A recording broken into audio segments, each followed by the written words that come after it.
Hey guys, tonight we're diving into something a little sensitive. You probably won't survive this. I'm talking about what medieval women were taught about sex, a topic that could easily make you squirm or laugh awkwardly.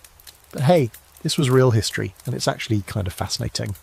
So before you get comfortable, take a moment to like the video and subscribe, but only if you genuinely enjoy what I do here. I'd also love to know where you're tuning in from. Drop your city and the time in the comments below. Now dim the lights, maybe turn on a fan for that soft background hum, and let's ease into tonight's journey together. Alright, picture this. Medieval Europe, somewhere around the 12th century. You're a young woman, probably living in a small village, maybe a bustling city or in the more elite circles of a noble family. You might have heard whispers about sex, most likely the sort of whispers that hint at it being a bit taboo, but ultimately essential for producing heirs and continuing the family line. The concept of sex, though, wasn't just about pleasure or intimacy. It was all tied up in something bigger: religion, status and survival. You were taught what your society expected of you, mostly through your mother, your priest, or, if you were lucky enough, some well-meaning but very awkward conversations from family members. But here's the thing: what you were taught wasn't what you'd expect if you're picturing modern-day sex education. In fact, medieval women didn't exactly get a lesson in anatomy or consent, and pleasure, well, that was more or less brushed under the rug. Instead, sex was seen as a tool, something that could get you into trouble if misused, something tied to duty, and yes, something that often involved a lot of confusion, shame and societal pressure. At its core, sex was understood to have one very specific purpose: procreation. If you were lucky enough to live in the wealthier circles, you'd be married off for alliances, and your main job once wed would be to have children, preferably male ones, so the family could continue its name and lands. No pressure, right? But this belief, of course, meant that women's bodies were often reduced to mere vessels for childbearing, and anything beyond that was considered suspect, if not outright sinful. So, let's get into it. How were medieval women taught about sex? First off, sex was primarily a concept tied to sin and religious morality. The church, which controlled almost every aspect of life, especially in the early medieval period, had a very clear stance. Sex outside of marriage was evil. But even within marriage, things weren't that simple. The church taught that the purpose of sex was not just to create life, but also to avoid lust and avoid it at all costs. For women, this was complicated, because the idea that sexual pleasure could be enjoyed or even acceptable was, well, complicated. Pleasure was a byproduct of sex, yes, but not something to be sought out. In fact, if you enjoyed it, that could be seen as a sign that you were indulging in sin. Imagine trying to wrap your head around that. Sex is for procreation, but you're told to keep your desires under control, even though you've been married and are now expected to make babies. You can see how a lot of confusion could arise from these teachings, right? In fact, much of the education surrounding sex was based on shame. If a woman showed any form of sexual desire outside the confines of marriage, she was often labelled as immoral. But if she desired too much pleasure within the confines of marriage, that was a whole different set of problems.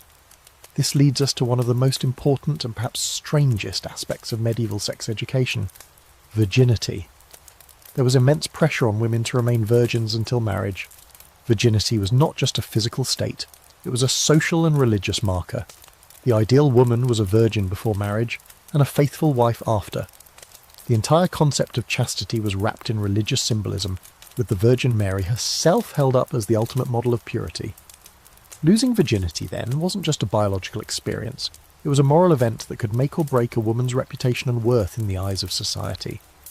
The Church's obsession with virginity was grounded in their beliefs that sexual purity was a reflection of a woman's spiritual purity. Even in marriage, women were expected to maintain a certain level of chastity, meaning their sexual role was less about pleasure and more about performing their wifely duties. Imagine being told that the highest ideal you could achieve was to be a pure vessel, entirely defined by your ability to not give in to sinful desires. And let's not forget about the lack of accurate sexual knowledge. There wasn't much in the way of practical education about the human body or how to manage sex, outside of the occasional tip passed down from women who'd gone through it before. Many women learned about the realities of their bodies by trial and error, sometimes through awkward or harmful experiences, especially for those in less privileged positions. Women in the lower classes were often expected to just get on with it and make babies, whether they had any idea of what was going on or not. Let's get deeper into how these lessons played out in the real lives of women. Remember, society didn't just hand out brochures on how sex worked, let alone how it felt. Women learned about sex primarily through their families, specifically their mothers. However, these lessons weren't exactly comprehensive or pleasant. In fact, a lot of the information passed down was often more about how to avoid temptation or about the religious implications of sex, rather than offering practical knowledge about anatomy or, heaven forbid, pleasure. In wealthier families, things were a bit different, at least in theory. Noble women had the luxury of more formal education and access to religious instruction, but even then, their lessons didn't touch much on what sex might be like in real life. Instead, the focus was usually on how to behave in marriage and how to produce heirs. Noble women were expected to bear children and provide a stable, healthy family life for their husbands and estates. Marriage wasn't about romantic love or even mutual companionship, it was a strategic alliance. And once married, your primary job was to ensure that there were heirs to secure the family name and fortune. No pressure there. For women in the lower classes, however, things were even murkier. Their understanding of sex likely came from word of mouth, and the teachings, if they even existed, were more likely to focus on managing pregnancies and dealing with the logistics of child rearing. Even in peasant communities, a woman's main role was still to bear children and work alongside her husband in farming or other physical labour. While there were some instances of midwives or older women offering guidance, this was rarely formal, and it often consisted more of practical advice on how to deal with the consequences of sex, like pregnancy, rather than any sort of real education about the act itself. The issue of pleasure in sex, well, that was mostly ignored or flat out repressed. For medieval women, pleasure was often viewed as suspect. After all, if the primary purpose of sex was reproduction, why would women be encouraged to enjoy it? There's actually a prevailing belief that any form of sexual pleasure could be sinful. For example, some theologians of the time argued that even the slightest amount of enjoyment during sex, especially for women, was a form of indulgence bordering on moral failure. This belief was, in part, because pleasure was often linked to the idea of lust, and lust was seen as a dangerous force that could lead to sin. For women particularly, any sign of desire was treated as an invitation to temptation, something that could upset the natural order of marriage and family. This attitude toward pleasure also influenced the medical views of the time. Medieval medicine, which was rooted in both classical Greek and Roman teachings and Christian theology, often viewed the female body as a mysterious and inherently sinful thing. The notion of the wandering womb, for instance, was a popular medical theory, where the womb was believed to move around inside the body, causing all sorts of health issues and emotional disturbances. In this context, women's sexuality was largely seen as a force that needed to be controlled. Medical treatments often revolved around the idea of balancing humours and ensuring that women didn't overindulge in sex, or let their emotions get the best of them. For example, any emotional upset or behaviour that was out of the ordinary could be classified as hysteria, a catch-all diagnosis for everything from anxiety to excessive desire, often blamed on a woman's sexual energy. As strange as this may sound today, these medieval beliefs had real consequences. Women's bodies were often seen as vessels of disorder, and their sexuality was treated as something that needed to be managed carefully to prevent chaos. In fact, many medieval texts, whether medical or religious, offered advice on how women could avoid becoming too sexual or too emotional. These texts emphasized that the ideal woman was one who was calm, subdued, and entirely focused on her role as a wife and mother. The idea of a woman enjoying sex for pleasure, outside of its reproductive function, was virtually non-existent in mainstream thought. But there were some outliers. You see, while the church and medical practitioners worked hard to shape how women understood their own bodies and sexuality, there was still some space for alternative views and practices. For example, midwives, who played a central role in childbirth and women's health, often had a more practical, less shame-based approach to sex. They were among the few who could offer direct advice to women about their sexual health and well-being. And because midwives were typically women themselves, they sometimes had more empathy and understanding of the female body than male medical practitioners. Midwives were also a source of information about birth control, though this was often a topic clouded in secrecy. Some women would have turned to herbal remedies or other folk practices to manage their reproductive health. However, most of these methods were unreliable at best, and sometimes dangerous. Yet it was a way for women to try and gain a measure of control over their bodies in a society where they had so little autonomy. While women might not have been taught about pleasure or sexual rights in formal terms, there were moments in history when some women might have been able to assert a small degree of control over their sexual lives. For instance, there are examples in literature, and even in real life, of women who were able to negotiate sexual relations with their husbands. Of course, this was a rare exception and not the norm, but it does highlight that even at a time of strict societal rules and heavy religious influence, some women still managed to carve out a small space for themselves when it came to their bodies and sexuality. In the grand scheme of things, though, the story of medieval women's sexual education is one of repression, confusion and minimal control. In a world where virginity was prized above all else and pleasure was something to be feared, women had little room to explore their own desires or even understand their own bodies. Their lessons about sex were often based more on shame and silence than on open discussion or practical knowledge. As we've already seen, medieval women's understanding of sex was largely shaped by the strict teachings of the Catholic Church, a rigid societal structure, and, for many, a lack of formal education. However, let's not forget that these women weren't passive recipients of this information. In fact, their experiences, though often restricted and controlled, were varied, and sometimes they found ways to assert some degree of autonomy, even within such a constrictive framework. One key aspect of medieval sexual education, or lack thereof, was the view of marriage itself.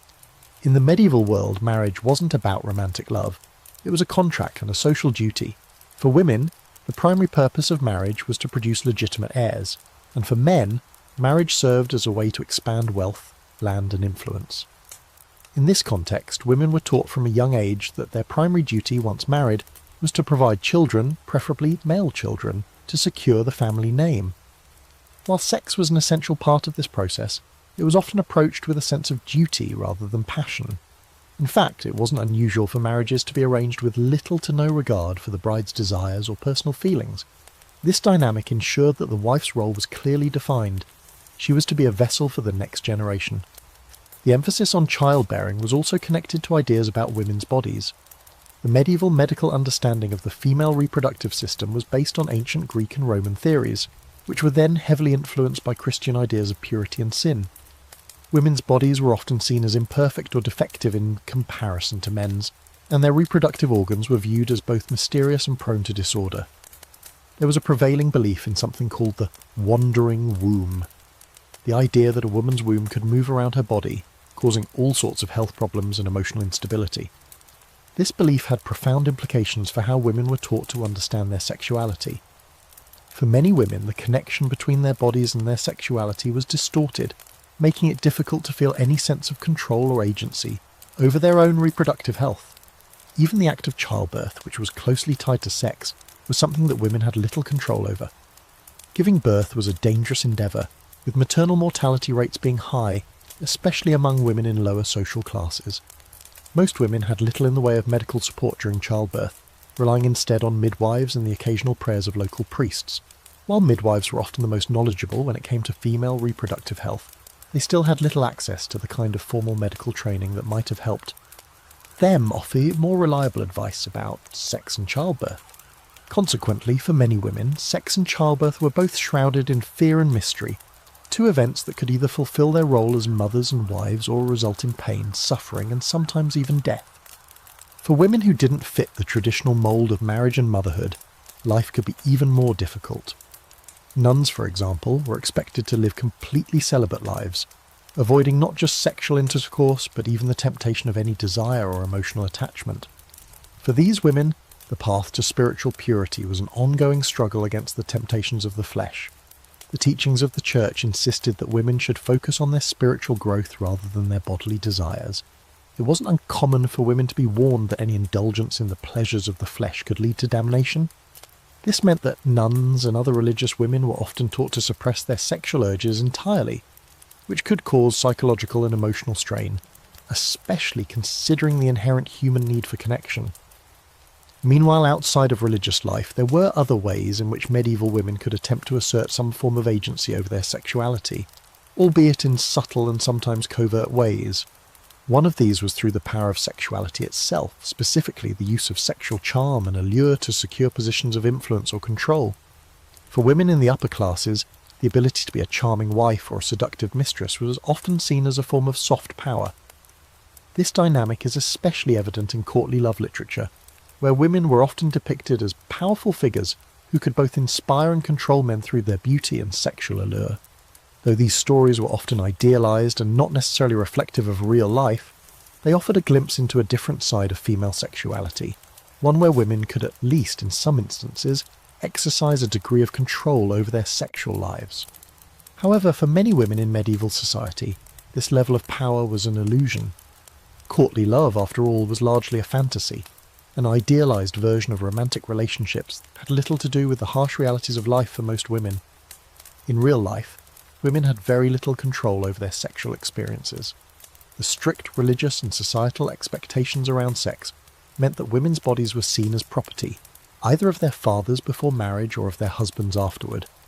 Women who violated these expectations, whether by seeking out pleasure outside of marriage or engaging in any form of sexual activity deemed inappropriate, were often punished, ostracised, or worse.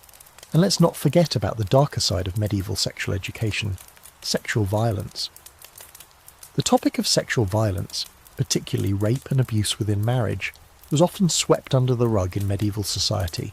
The prevailing belief was that women were meant to submit to their husbands, and that any sexual activity within marriage was, by default, consensual.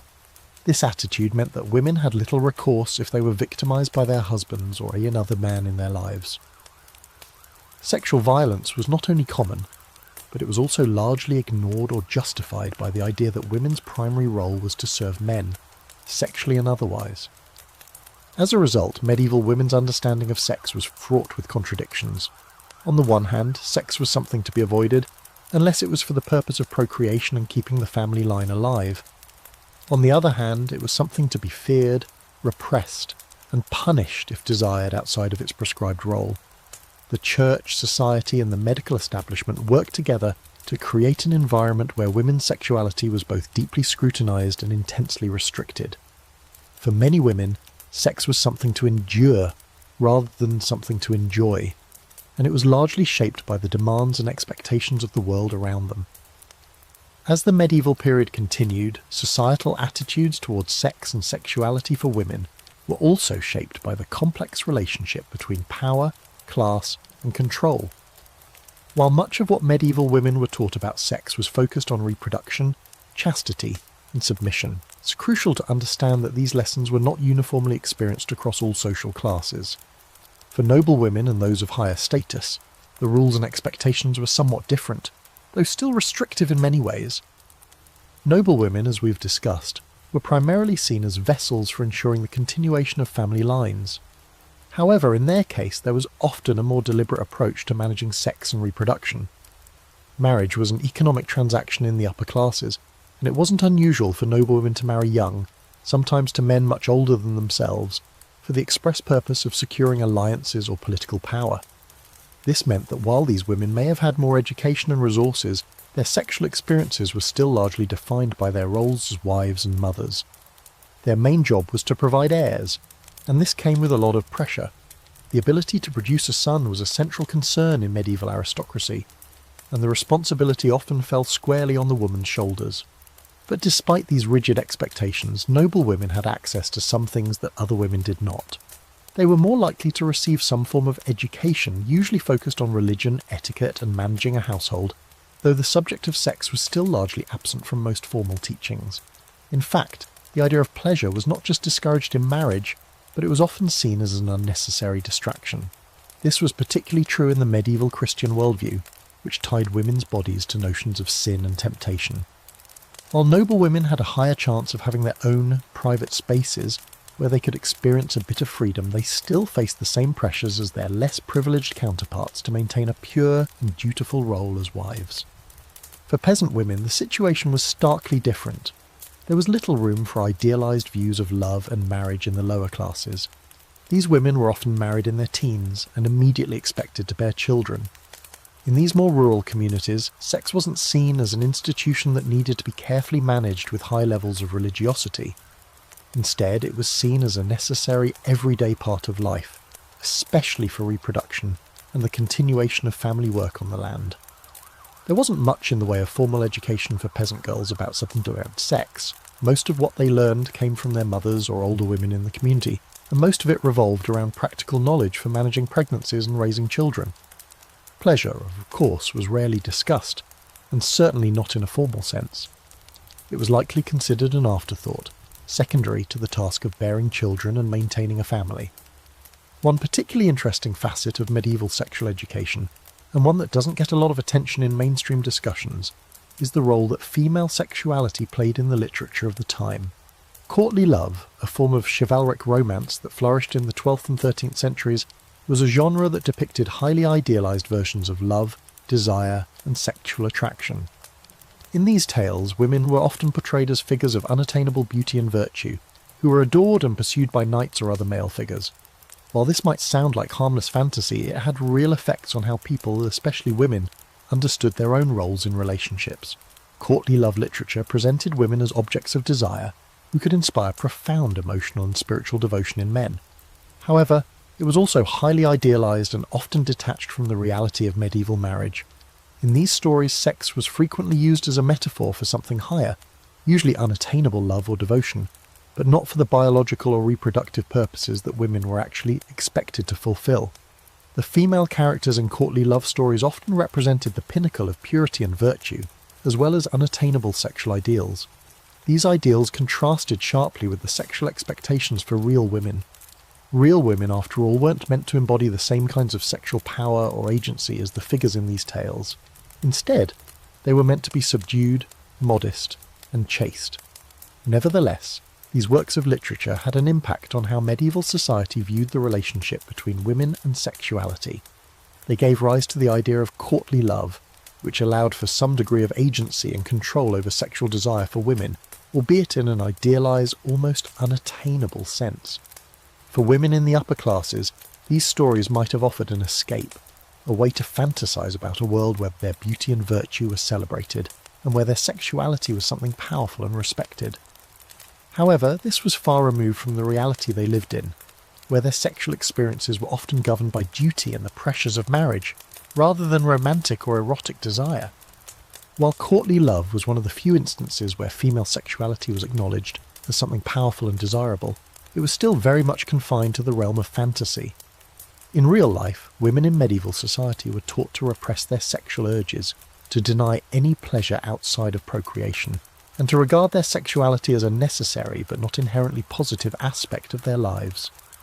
Any desire beyond the confines of marriage, whether for pleasure or romantic love, was often viewed with suspicion or outright disdain.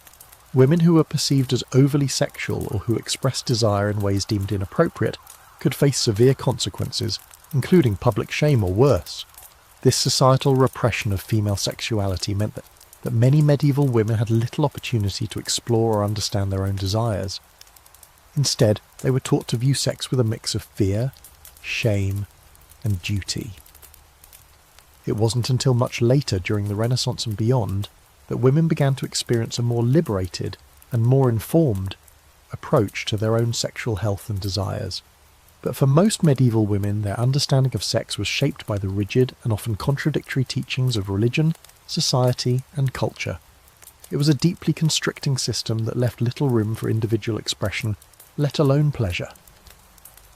As we move further into the medieval era, it becomes clear that the concept of female sexuality was far more nuanced than simply repressing pleasure or avoiding sin. While much of medieval education for women focused on chastity, duty, and reproduction, there were spaces in society where women could, in subtle and sometimes hidden ways, navigate their own desires. Yet these moments of agency were rare and often tightly controlled. One key point to consider is how women in the medieval world were taught about sexual health, and how this intersected with the social and religious expectations placed upon them. For one, medical knowledge in the medieval period was a curious blend of ancient theories and medieval religious beliefs. The idea that women were inherently more prone to physical and emotional imbalances was widespread. Medieval physicians and philosophers often subscribed to the theory that women's bodies were more temperamental than men's, and that their sexual desires were particularly volatile. This belief stemmed from the ancient Greek and Roman ideas about the humours, bodily fluids believed to control a person's health. In this framework, women were thought to be governed by an excess of moisture, which made them more emotional, more sexually driven, and more prone to irrationality. Many medieval scholars, influenced by Christian teachings, also believed that female sexuality was linked to sinfulness, and that any form of sexual indulgence outside of procreation could lead to moral decay. This medical perspective contributed to the lack of accurate sexual education for women. For example, there were no formal lessons about anatomy or sexual health outside of the bare minimum required for childbirth. Midwives, however, played an essential role in women's lives, offering some of the only practical guidance about sexual health. While the church and male medical practitioners frequently focused on moral lessons, midwives were often the ones who provided more grounded, hands-on knowledge about childbirth, reproduction, and sometimes even methods to manage fertility. They might have offered herbal remedies to control reproduction, though these were often hit or miss and at times dangerous. But this was, in essence, the medieval equivalent of women seeking control over their reproductive health in a world that offered them very few options. But the reality of medieval medical teachings wasn't always just about reproductive health. In fact, many of the supposed ailments attributed to women were rooted in social and religious fears, rather than physical realities.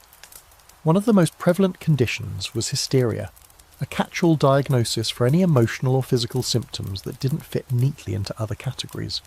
Medieval women who experienced frustration, depression, or even sexual desire were often diagnosed with hysteria. This label was used as a way to control women's behaviour and reinforce their role as docile, obedient beings. It also highlighted how medical understandings of women's bodies were often based on stereotypes, rather than real anatomical or physiological knowledge. The very idea that women were ill because of their sexuality or their desires reveals just how deeply ingrained the belief was that female sexuality was something to be suppressed and controlled. Ironically, despite the medical community's attempts to control women's bodies and behaviours, women were often the ones with the most practical knowledge about their own reproductive systems. In many ways, the practical education women received came from their mothers, grandmothers, or other women in their communities. Midwives, as mentioned before, often served as the bridge between the formal, male-dominated medical world and the more organic lived experience of women's bodies. For example, women in peasant communities might have learned about birth control, herbal remedies, or even how to detect early pregnancy from the midwife who attended births. These pieces of knowledge were critical in a time when many women faced high rates of maternal mortality, and the ability to navigate pregnancy and childbirth could quite literally mean life or death. Yet this practical knowledge was often overshadowed by the dominant medical and religious teachings that sought to impose strict moral codes on women's sexuality. Despite this emphasis on control and repression, there were still moments where women managed to gain some degree of autonomy over their sexual lives, however small. For instance, some noble women were able to exercise a certain amount of influence in the sexual relationships with their husbands, particularly when it came to the pace and timing of producing heirs.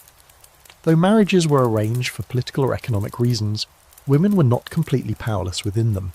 Some women, particularly in the aristocracy, might have been able to delay pregnancy or avoid sexual relations when they deemed it necessary. However, these decisions were often influenced by the need to produce male heirs, making women's sexual agency still tethered to societal expectations. Even within this restricted space, there were women who managed to assert a level of control, but such moments were exceptional, not the norm. For most medieval women, sexual education was still about avoiding sin and fulfilling their reproductive roles. The idea of pleasure was almost entirely absent from these teachings, and women were generally expected to subdue their own desires in favour of fulfilling the needs of their husbands, families, and society. The assumption was that sex was something women should endure, not enjoy, and that any enjoyment of sex was a potential gateway to sin. This attitude reinforced the broader belief that a woman's primary worth came from her ability to marry, reproduce, and remain sexually pure for her husband. But as with many aspects of medieval life, there were contradictions and some spaces where women could find subtle forms of resistance. For instance, while most women were expected to maintain chastity before marriage, there were instances in history where women in lower social classes could explore their sexuality outside the boundaries of traditional marriage.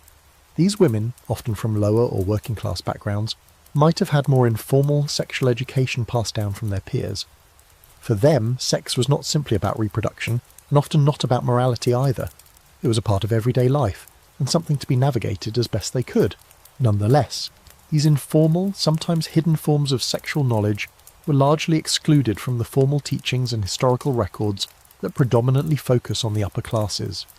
The real lives of medieval women were far messier and more complex than what we often imagine based on the strict moral codes they were taught. Their understanding of sex was shaped by a wide array of forces, religious, societal, and even practical, but in the end it was an understanding that emphasized control, suppression, and duty far more than it ever addressed the potential for pleasure, autonomy, or sexual freedom. As we delve further into the medieval period, it's important to understand the broader cultural context in which women's sexuality was understood. Beyond the teachings of the church and the practices of medical professionals, medieval women's sexual education was also shaped by literature, art, and law. These influences played a significant role in reinforcing or challenging the societal norms surrounding female sexuality, and at times offered women a complex web of messages that were often contradictory. On one hand, women were encouraged to be virtuous and chaste. On the other, they were often depicted in ways that highlighted their sexuality, sometimes even idealizing it. Medieval literature, particularly the genre of courtly love, had a significant impact on shaping the concept of women's sexuality during this time. In these tales, women were portrayed as the objects of male desire, often set on pedestals and admired for their beauty, virtue, and sexual allure. The relationship between knights and ladies in courtly love literature was often idealized, with the woman being the subject of devotion, worship, and sometimes even sexual conquest. While this might sound like a celebration of female sexual power, it was, in reality, a very controlled form of sexual power. Women in these stories were portrayed as passive objects of male desire, with their sexuality being something to be admired but never fully accessed. These women might have the ability to inspire great devotion, but they were never meant to act on their own desires. In this context, sex was often seen as a symbol of unattainable perfection. Courtly love, with its focus on idealized, often platonic love between knights and ladies, frequently portrayed sexual desire as something that transcended the physical act. The woman's role in this idealized vision was to maintain her chastity and to inspire pure, unrequited love in her suitor. This portrayal of women as objects of devotion and desire could have a complex effect on real medieval women, especially those of noble birth. On one hand, it might have provided an escape from the oppressive expectations placed on them as wives and mothers. On the other, it reinforced the idea that women's value was tied to their sexual purity and the ability to inspire devotion, but not necessarily to express their own desires. For many women, especially those in the upper echelons of society, the concept of courtly love may have provided a way to feel valued for more than just their roles as wives or mothers. But for the majority of medieval women, particularly those from lower classes, the reality was far less glamorous. Their sexual lives were often less about romance and more about survival. In peasant communities, marriage was less about love or courtship and more about necessity. Women were expected to contribute to the household and bear children to help with labour. The physical and emotional toll of this was immense. The idea of courtly love, with its focus on unattainable beauty and purity, was as distant from their everyday lives as could be imagined. However, the societal focus on women's sexual purity was not just restricted to the realm of literature. Legal and social structures also had a profound impact on how women were taught about sex. The law in medieval Europe reflected the idea that women's sexuality was something that needed to be controlled and managed. In some parts of Europe, the legal system imposed harsh penalties on women who were suspected of engaging in sexual activity outside of marriage. In many cases, women who were accused of adultery or even having premarital sex could face severe punishment, ranging from public shaming to outright execution. This legal framework further reinforced the idea that a woman's sexual life was something that needed to be tightly monitored, with little room for deviation from societal norms. But it wasn't just punishment that shaped medieval women's understanding of sex. There was also the concept of honour, which played a significant role in how women's sexuality was viewed. A woman's honour was closely tied to her virginity, purity, and faithfulness. In many ways, a woman's entire social standing could be determined by the state of her honour. If a woman was deemed to have lost her virginity before marriage, or worse, if she was caught in an extramarital affair, it could ruin her reputation and make her a social pariah.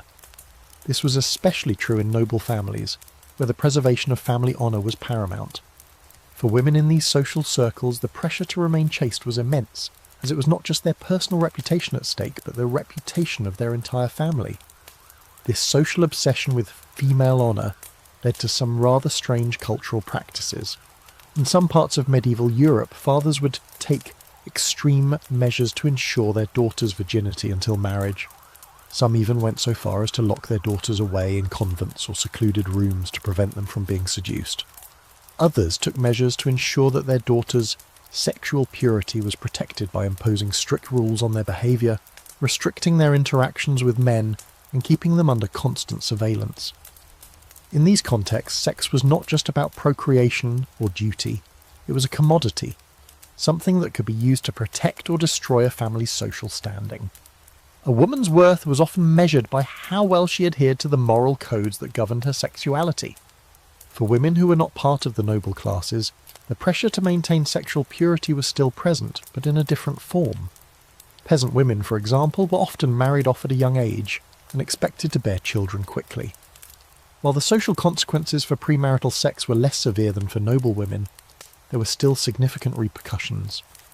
A woman who was found to be pregnant outside of wedlock might face social ostracism, or worse, be accused of witchcraft or sorcery, especially if the pregnancy was seen as the result of an illicit relationship. The law often gave men the power to dictate women's sexual lives, but for women in lower social classes, their sexual autonomy was even further limited by the rigid social structures they inhabited.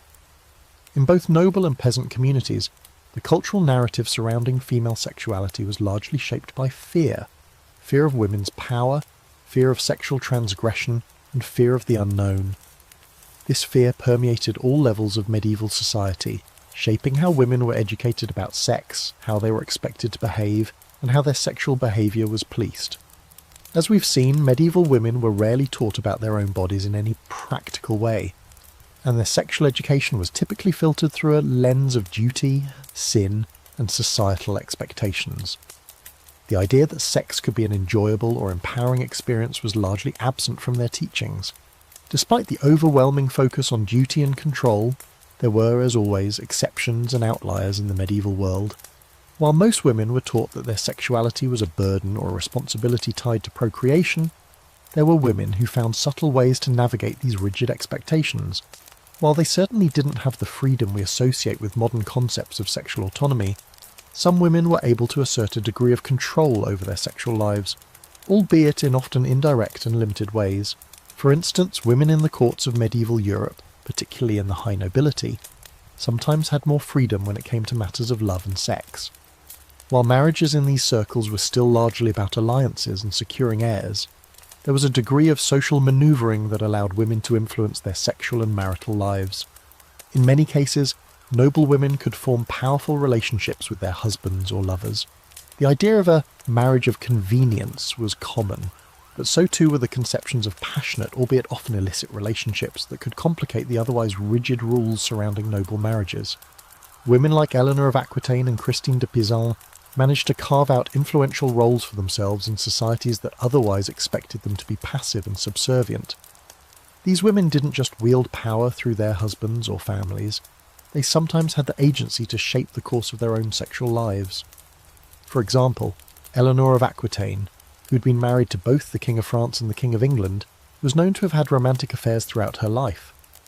Though her affairs were likely scandalous in their time, they also signalled a degree of independence from the strict marital expectations placed on women. Eleanor, along with others of her rank, was able to leverage her sexuality and romantic relationships to influence the political world around her, in a way that most medieval women could not even dream of. In addition to noble women who exerted subtle forms of control, there were also certain religious women who found ways to express their sexuality or desires in indirect forms. While nuns were expected to suppress their sexual urges entirely, some religious figures became influential for their writings or actions. Saint Hildegard of Bingen, a Benedictine abbess, is an example of a woman who, while adhering to the strictest codes of celibacy, found a powerful outlet for her spiritual and intellectual expression. Hildegard's works, which included writings on medicine, theology and sexuality, reveal a nuanced understanding of the female body and the ways in which women could navigate spiritual and physical desires. Although she was an advocate for chastity, Her work acknowledged the complexities of female sexuality and the challenges of maintaining purity in a world where women's bodies were seen as inherently sinful. Despite these examples, the reality for most women remained starkly different. The majority of medieval women, especially those in lower classes, did not have the same access to power, freedom, or influence that elite women might have had. For the majority of women, marriage was a strict social contract where sex was, once again, about duty and procreation. There was little space for individual expression, let alone for the exploration of sexual pleasure. Women were expected to fulfill their role as wives and mothers without question, and any deviation from that expectation could result in severe social punishment, even if their transgressions were private and personal. For many, this meant an entire lifetime spent suppressing their desires, both emotional and physical. The concept of love, in the romantic sense, was often idealised but largely unattainable for most women. Their lives were more concerned with survival, childbearing and maintaining the household. And for those who did seek out pleasure or desire outside of marriage, the consequences could be dire. Women who stepped outside the boundaries of sexual norms were often labelled as immoral, and in some cases were accused of witchcraft or other forms of deviance. This fear of female sexuality, and the lengths to which society would go to suppress it, speaks to the deeply ingrained patriarchal structures that governed medieval life. Yet even in these oppressive environments, women found ways to express themselves. The medieval period wasn't just about religious repression and strict sexual codes. It was also a time when women's roles, though limited, were occasionally recognised in both formal and informal ways. The work of midwives, the writings of saints and mystics, and the political influence of certain noblewomen all highlight the ways in which women could assert themselves, even when constrained by rigid social and religious expectations. These women may have been exceptions to the rule, but their stories offer glimpses into the ways in which medieval women navigated a world that largely silenced them. In the realm of sexual knowledge, there were also some subtle acts of resistance. While most women weren't formally taught about sexual health or pleasure, there were pockets of knowledge that women could access. Midwives once again played a central role in this. They were the ones who helped women manage pregnancies, provided advice on reproductive health, and sometimes in private offered counsel on managing sexual relations with their husbands. In rural areas, where access to formal education was often limited, this informal network of knowledge was vital for women who were trying to make sense of their bodies in a world where much of the relevant information was shrouded in silence or taboo. But for the majority of medieval women, their sexual education was limited to what they could glean from whispered conversations, from the occasional advice of older women in their families, and from the religious authorities who told them that their sexuality was something that needed to be controlled and restricted. This meant that most women's understanding of sex remained framed within a context of sin, reproduction, and duty. Any hint of pleasure was seen as dangerous, and the reality of women's sexual needs was ignored or suppressed. And yet, despite the vast sea of repression, women did manage to experience and understand their own sexuality in ways that were not always dictated by religious and social norms. While medieval teachings about sex were largely negative and restrictive, the lives of these women were far more complex than the strict moral codes prescribed. In a society that sought to control their bodies and desires, many women still found ways to navigate their sexuality, even if it was done in secret within the constraints of their time. As we continue to explore the complexities of medieval women's sexual education, it's important to examine how these experiences were shaped by their understanding of sin, virtue, and the eternal consequences of their actions. Religion, and particularly the Catholic Church, held significant sway over the lives of women. The Church not only dictated what was deemed morally acceptable, but also defined what women were supposed to believe about their own bodies, desires, and roles in society. In this context, sex was not simply a private or personal matter.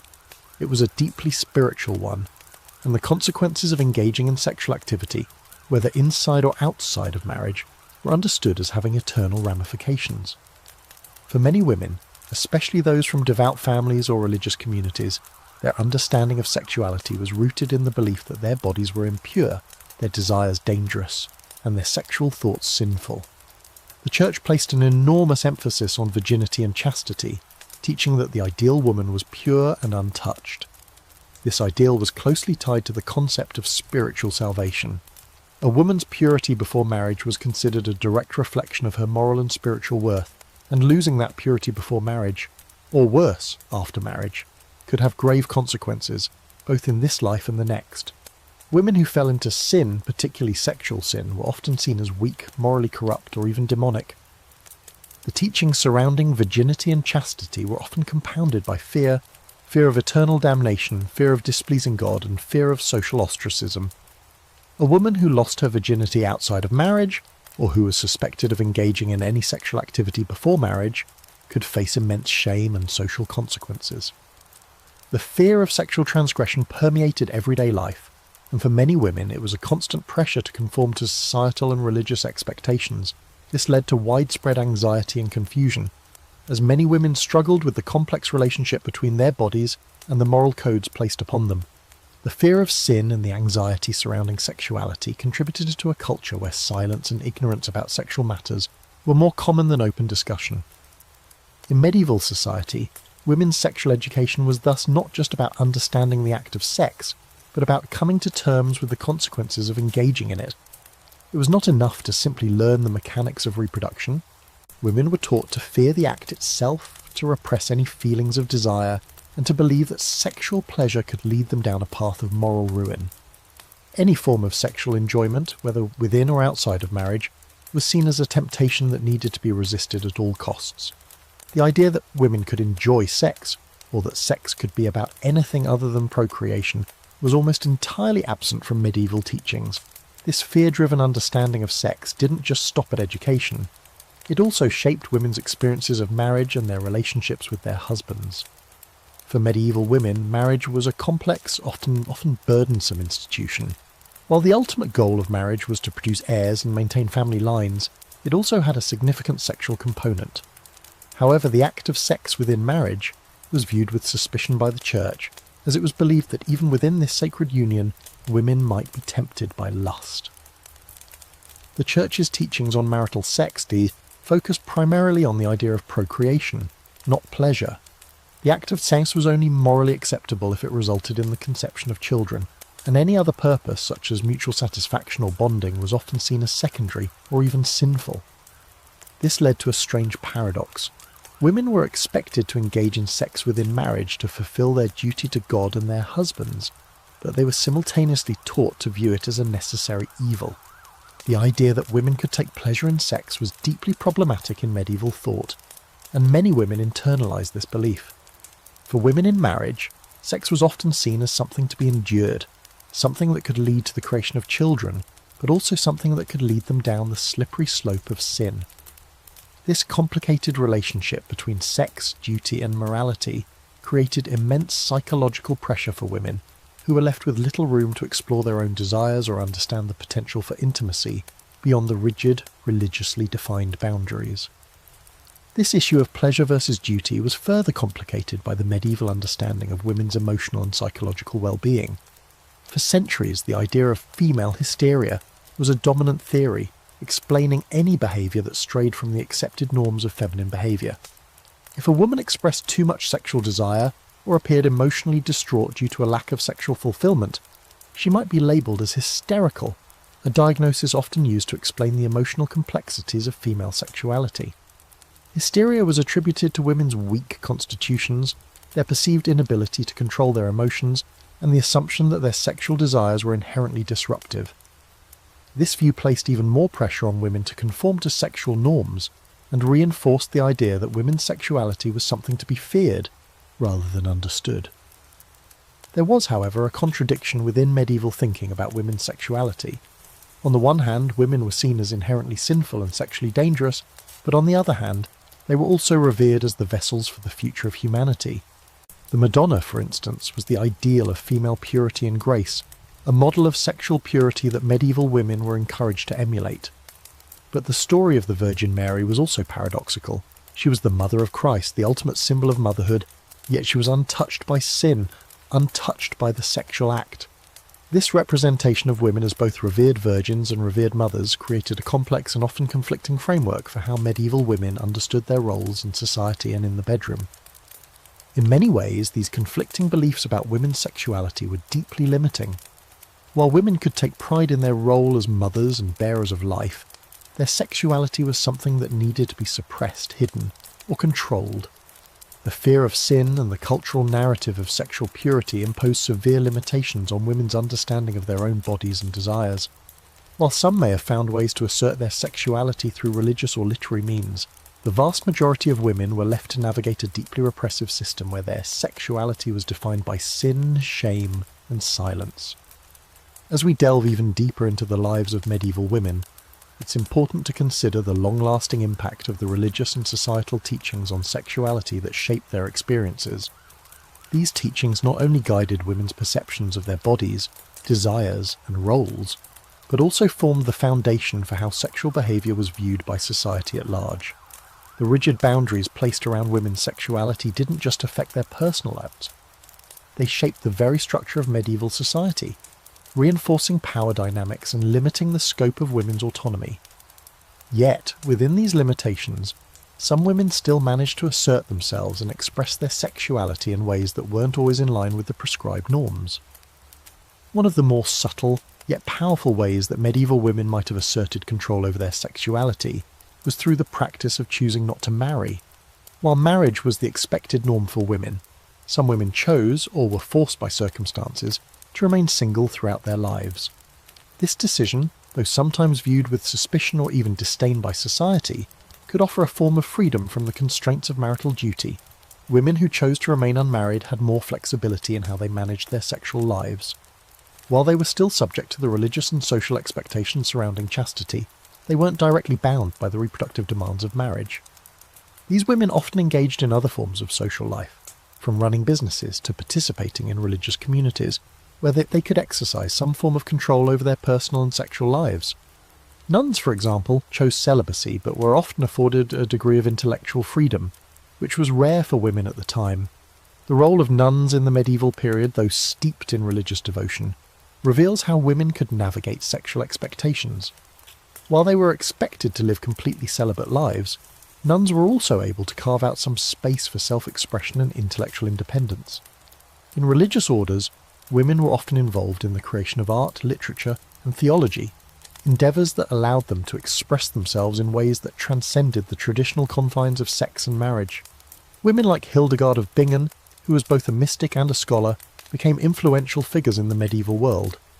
While their celibacy was considered virtuous, their intellectual output and spiritual contributions allowed them to play a significant role in shaping religious and cultural life, even if it was on the margins of the wider society.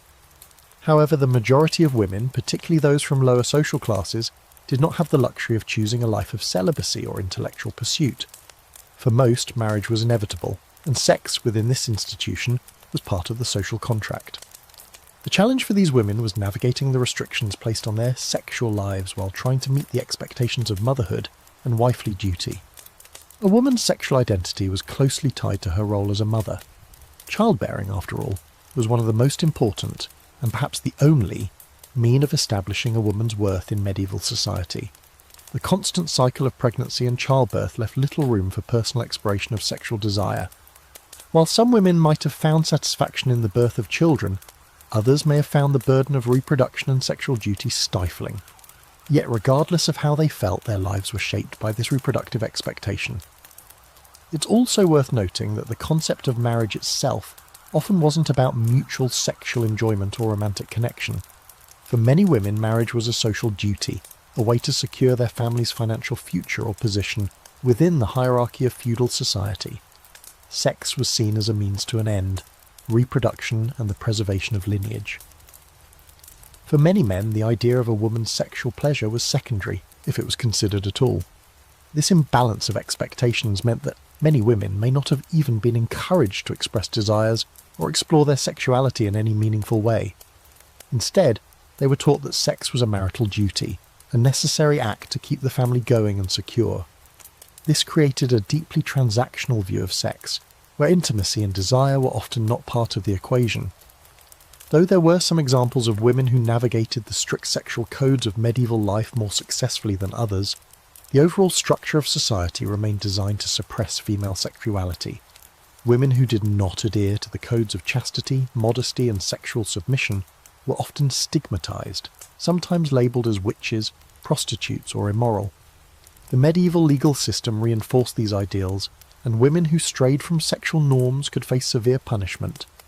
A woman found guilty of adultery could be publicly shamed, stripped of her social standing, or even put to death. For many women, simply stepping outside the bounds of sexual respectability meant the loss of their reputation and status. In this deeply repressive environment, the few spaces where women could have some degree of autonomy over their sexual lives were often fleeting and fragile. Even so, these moments of freedom, whether in the form of intellectual pursuits, a life of celibacy, or private sexual agency, reveal the ways in which women tried to make sense of their sexual identities. In the absence of formal sexual education that acknowledged women's desires or bodies as fully their own, women created their own forms of knowledge. Through relationships with midwives, by sharing experiences with other women, and by exploring the small amounts of autonomy available to them, many women found ways to navigate the constraints placed upon them. While it is tempting to paint a picture of medieval women as purely victims of a repressive society, the reality is more complex. Yes, medieval women were subject to severe constraints when it came to their sexuality, but within those constraints, many found ways to exercise subtle forms of agency, whether through intellectual work in religious communities, limited control over their bodies through non-marital relationships, or by simply managing the emotional and psychological toll of their sexual education. Medieval women were far from passive. They lived within a deeply patriarchal system, but they also managed in small ways to navigate that system, sometimes quietly, sometimes defiantly. As we consider the experiences of medieval women and their sexual education, it's also important to recognise the power of the medieval church in shaping the narratives surrounding sex and sexuality. While much of this power was wielded in ways that repressed women's sexual autonomy, there were instances where the church's influence was more ambiguous, especially when we look at the way women's sexuality was discussed in mystical, theological, and religious writings. The church's authority over medieval life was vast, touching everything from marriage to sexuality to the very nature of women's bodies. However, some religious texts, written by women, subtly pushed against the rigid framework set out by the church, revealing a more complex relationship between women, sex, and spirituality. One such space where female sexuality was discussed with nuance was in the mystical writings of female saints and religious figures. These women, though often bound by the same expectations of chastity and submission, found ways to express their sexual identities in ways that both challenged and complied with church teachings. Saints like Hildegard of Bingen and Catherine of Siena were able to exert a degree of spiritual and intellectual influence that allowed them to speak about their bodies and desires in religious terms. Hildegard, for instance, was one of the most famous and influential women of the medieval period.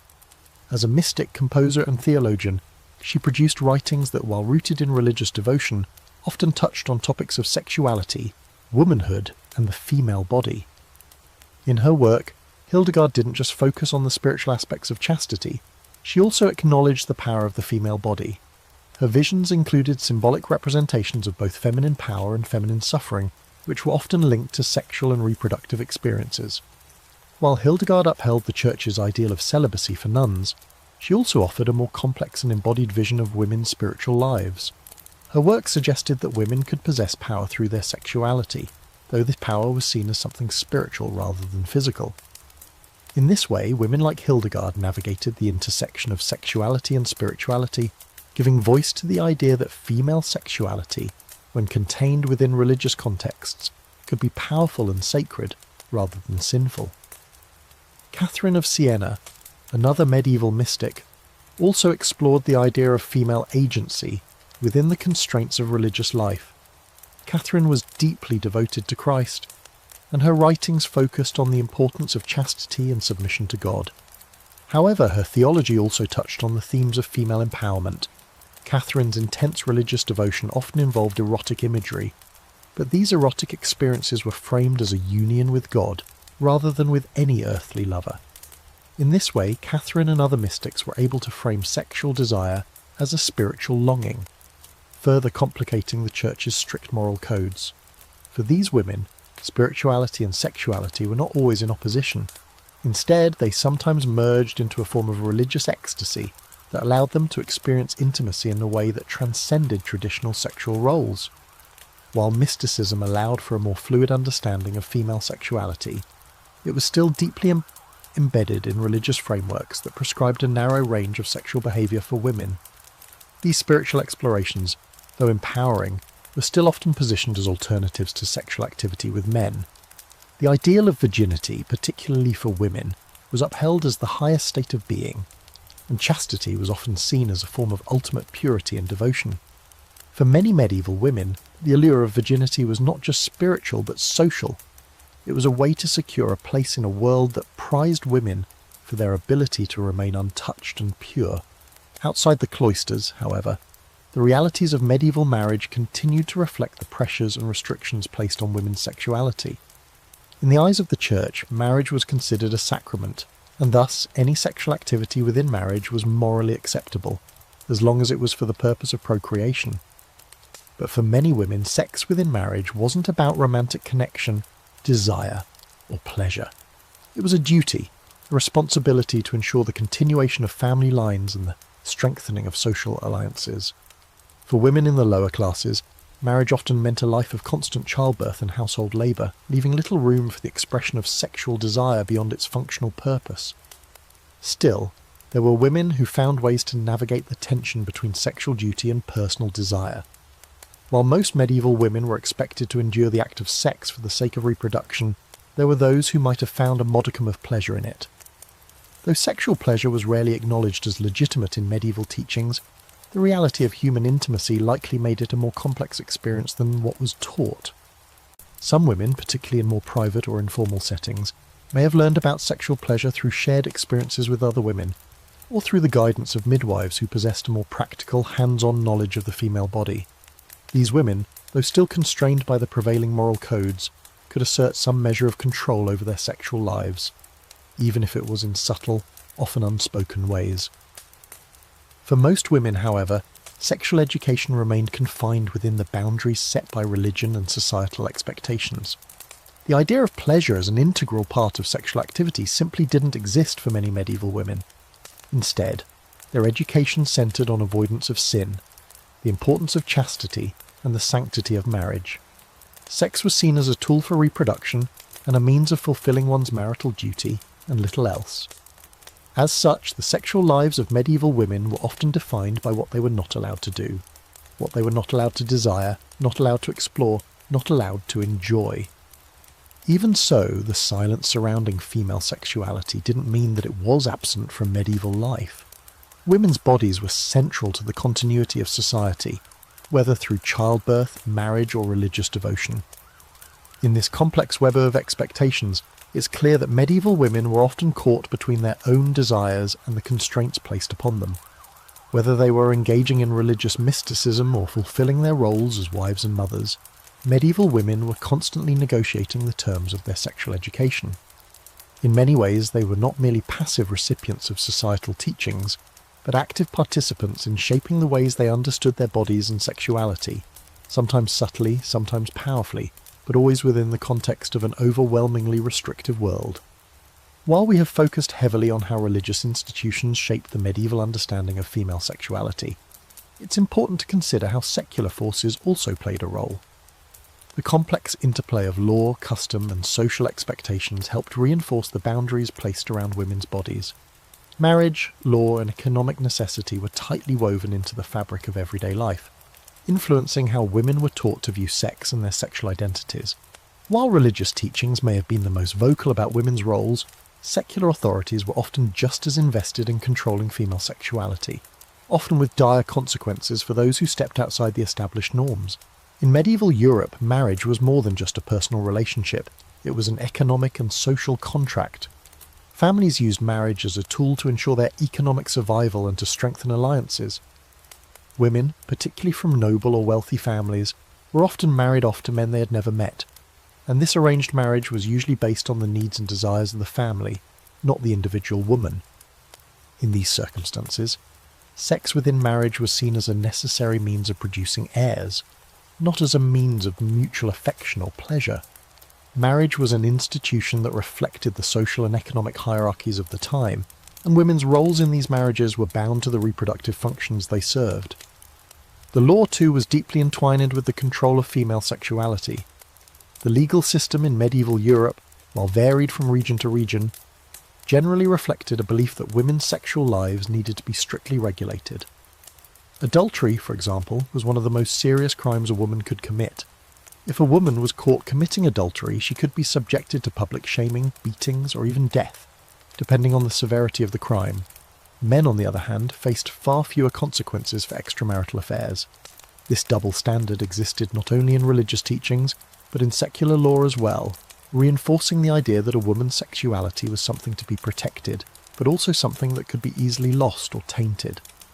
Even in less severe cases, the laws surrounding marriage were aimed at controlling female sexuality. Women were often legally required to remain chaste until marriage, and once married, they were expected to be faithful to their husbands. The law in medieval Europe reinforced the notion that women's worth was tied to their virginity and sexual loyalty. This legal framework restricted women's autonomy, making it nearly impossible for them to live outside the boundaries of marriage without facing severe social and legal consequences. However, despite these restrictions, there were moments when women found ways to express and navigate their sexual lives in ways that defied the norms. One notable example can be found in the stories of women who engaged in relationships outside the boundaries of marriage, often in secret, but sometimes in open defiance of the social order. Women of higher social status, for example, had the ability to wield a certain amount of influence over their sexual relationships, even if these relationships were not officially recognised by the law. This often happened in the form of affairs or clandestine relationships with powerful men, which sometimes led to the birth of illegitimate children. Though these relationships were often frowned upon by society, they occasionally granted women a degree of power that was otherwise inaccessible to them. Some women even managed to manipulate their sexual relationships to gain influence or wealth, though this was a rare exception rather than the rule. For women in the lower classes, however, sexual autonomy was even more limited. They were often married at a young age, and quickly expected to bear children, with little control over their sexual relationships. Many of these women lived in small communities where their sexual lives were heavily scrutinised by their neighbours and family members. The expectation of childbearing meant that many women's sexual identities were reduced to their reproductive functions. In these communities, women who bore children out of wedlock were often ostracised, and the consequences of such actions could be severe. These women had very few resources to fall back on and faced a lifetime of social stigma. Many were labelled as fallen women or whores, regardless of the circumstances of their pregnancies, and were often pushed to the margins of society. The role of midwives in these communities provides another interesting facet to the discussion of female sexuality. Midwives were often the only people who could offer women practical advice about sexual health, pregnancy and childbirth. In some areas, midwives were viewed as a source of wisdom and knowledge, while in others, they were feared and accused of witchcraft, especially when their practices deviated from mainstream religious beliefs. The role of midwives shows how women in the medieval world often relied on each other for sexual knowledge, especially when formal education on the subject was limited or forbidden. These women, with their practical experience, became the gatekeepers of reproductive knowledge, offering advice on everything from contraceptive methods to managing difficult pregnancies. However, the knowledge shared between women was often seen as dangerous or subversive by the church. The fact that midwives and other women who assisted with childbirth sometimes provided methods to control fertility indicates that there was some recognition, however subtle, of women's right to control their sexual lives. In some ways, these midwives acted as agents of sexual autonomy, offering women a way to navigate their reproductive roles without completely submitting to the rigid expectations placed upon them. This knowledge was often passed down through generations, as older women taught younger women the practical skills they needed to manage their reproductive health in a world where such knowledge was often discouraged by the church. Despite the immense pressures placed on medieval women, it is clear that women were not simply passive recipients of the sexual education and restrictions imposed upon them. Whether through defying marriage expectations, managing relationships with men in private, or sharing knowledge about fertility and sexual health, women found ways to navigate the rigid confines of medieval sexual norms. It's a testament to their resilience that, even in a time when women were largely silenced and oppressed, they still managed to carve out spaces of resistance and autonomy. These small acts of resistance, though often invisible in the historical record, reveal the ways in which women were able to assert some control over their sexual lives even in the most oppressive of circumstances. As we continue exploring the medieval experience of female sexuality, it's important to acknowledge the wider cultural and intellectual currents that shaped how medieval society viewed women's sexual roles. Medieval women were not isolated from the broader philosophical, artistic, and literary traditions of their time. While many of these traditions were dominated by male voices, there were still important ways in which women's sexual identities and experiences were reflected and refracted in literature, art, and intellectual discourse. In particular, the way women were portrayed in literature, from chivalric romances to religious texts, played a crucial role in shaping public perceptions of their sexuality. The literary tradition, though often based on ideals rather than realities, offered a fascinating glimpse into how women's sexuality was both revered and feared. In the world of medieval literature, especially in the courtly love tradition, women were frequently idealized as pure, untouchable objects of desire. Knights and noblemen would embark on dangerous quests to win the favour of ladies who were often depicted as unattainable and highly virtuous. These women were celebrated for their beauty, their grace, and their moral perfection. Yet, this idealization also came with its own set of restrictions. Women in these stories were frequently portrayed as passive recipients of male desire, objects of affection rather than active participants in relationships. The message here was clear. While women's sexuality was revered and highly sought after, it was also dangerous and ultimately something that should be controlled. Courtly love, which flourished in the 12th and 13th centuries, celebrated the woman's role as the object of devotion. In this tradition, love was often portrayed as an unconsummated ideal, a form of spiritual devotion that transcended physical sex. While the knights in these tales often desired their ladies and performed great feats to earn their affection, the relationship was understood to be one where the woman remained untouchable, and the true nature of sexuality was often abstracted or idealized. For medieval women, these tales might have offered a sense of empowerment in their ability to inspire such devotion, but the actual experience of love and sexuality was quite different. In real life, women were expected to remain sexually passive, their bodies destined for marriage and childbearing, not for the romantic escapades glorified in these stories. Despite the idealization in literature, there was also an undercurrent of fear surrounding female sexuality in the medieval period. Women's sexual desires, particularly outside the boundaries of marriage, were seen as dangerous, chaotic, and potentially subversive. Women were often portrayed as the bearers of temptation, as seen in religious texts that emphasized Eve's role in leading Adam into sin. This fear of women's sexuality was further exacerbated by societal beliefs that women were more susceptible to the devil's influence due to their inherent weakness and sinful nature. In these narratives, women's sexuality was often linked to moral and spiritual corruption, painting women as vessels of temptation who could, if not properly controlled, bring about the downfall of men and society. Interestingly, this duality, reverence and fear, was reflected in the way that women were portrayed in religious and moral teachings. Religious texts, particularly those from the Church Fathers, often portrayed women as both spiritually pure and deeply flawed. They were revered for their capacity to bear life and care for the household, yet their sexuality was viewed with suspicion. The Virgin Mary, as the embodiment of feminine purity, represented the ideal woman, one who was untouched and without sin. However, this ideal was not one that could be easily attained by real women. For most medieval women, the expectation was to be chaste, obedient, and sexually reserved, yet their bodies remained a source of anxiety, fear, and control. On the flip side, there were also more radical representations of female sexuality in medieval literature and philosophy.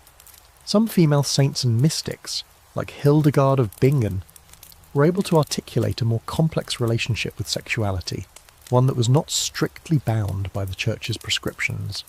These women often wrote about spiritual or mystical experiences that included sexual imagery, but framed it as a form of divine ecstasy or union with God. For them, the experience of sexual desire was transformed into something transcendent, not necessarily sinful, but connected to their deep spiritual connection with the divine. These texts, while rare, were part of a larger conversation that suggested female sexuality could be reinterpreted outside of the strict moral constraints placed on it. In a sense, these more radical interpretations of female sexuality provided a space where women could express and explore their desires without fear of damnation. Yet, for the majority of women in medieval society, this was not the reality they faced. Most women's sexual education was restricted to the basic tenets of Christian morality: avoid sin, maintain purity, and fulfill one's marital duty. Any deviation from these teachings was seen as sinful or even criminal. The social and religious structures surrounding female sexuality were so tightly controlled that even the possibility of female sexual pleasure was rarely acknowledged. Women's sexual lives were, in many ways, defined not by their own desires, but by what society and religion dictated they should desire. Medieval art also played a significant role in reinforcing these ideals. Though much of medieval visual art focused on religious subjects, there were still occasional depictions of the human body, often seen in works of biblical or mythological nature. These artworks were sometimes used to convey moral lessons about sexual purity and sin. For instance, depictions of Adam and Eve or the Virgin Mary often emphasized the dual nature of female sexuality, the potential for both purity and temptation. In these images, women's bodies were not just objects of desire, but were frequently shown as vessels for moral and spiritual lessons. These artistic representations, though intended to educate, also reinforced the cultural duality of female sexuality. Women were both revered and feared, celebrated and suppressed. Perhaps one of the most significant aspects of medieval female sexuality that often goes overlooked is how women's sexual lives were understood through the lens of economic necessity. For women of lower social status, sex and marriage were not merely about personal fulfillment or religious duty, they were vital aspects of survival. The act of marriage was often a means of securing financial support, and sex within marriage was directly tied to the economic function of reproduction. Children were seen as workers who would contribute to the family's labour force, especially on farms. This utilitarian view of marriage and sex meant that women's sexual experiences were closely connected to their family's economic stability and social mobility, and were less likely to be seen as personal or romantic in nature. For women in these circumstances, sexual education often came down to the basics: how to bear children, how to manage pregnancies, and how to fulfill their duties as wives and mothers. The idea of sexual pleasure was virtually non-existent in this context. While women of higher social status might have had some room for autonomy in their sexual lives, for those in the lower classes, sex was simply another part of their economic function, and any desire outside of that was rarely acknowledged. This economic lens through which women's sexuality was viewed further reinforced the notion that sex was not for enjoyment, but for fulfilling societal and economic roles. As we move through the medieval period, it becomes increasingly clear that despite the harsh restrictions on women's sexuality, there was still a deep human drive for intimacy, desire, and personal autonomy that could not be entirely suppressed. While many women were bound by the rigid structures of marriage, chastity, and religious expectations, they were also active agents in navigating the complex systems of power that dictated their sexual lives. The medieval world, with all its layers of repression and control, was not as monolithic as we might imagine. Women found ways to assert themselves, sometimes overtly, often in quiet and subtle ways, in the spaces they were given. Understanding this complexity helps us appreciate the resilience and agency of women during a time that sought to limit both. One of the more striking aspects of medieval women's lives was their engagement with sexuality in ways that were often unspoken, hidden, or encoded in metaphor. Although medieval women were rarely encouraged to explore or openly discuss their sexual desires, there were spaces where sexuality could be expressed, sometimes through the language of religious devotion, sometimes through the acts of motherhood, and occasionally through art and literature. It's important to acknowledge that while the Church's teachings dominated public discourse, women often found ways to communicate their sexual and emotional lives in coded or indirect ways, using the language of devotion, mysticism, and the body. This allowed them to maintain a level of autonomy and self-expression, even in the most restrictive environments.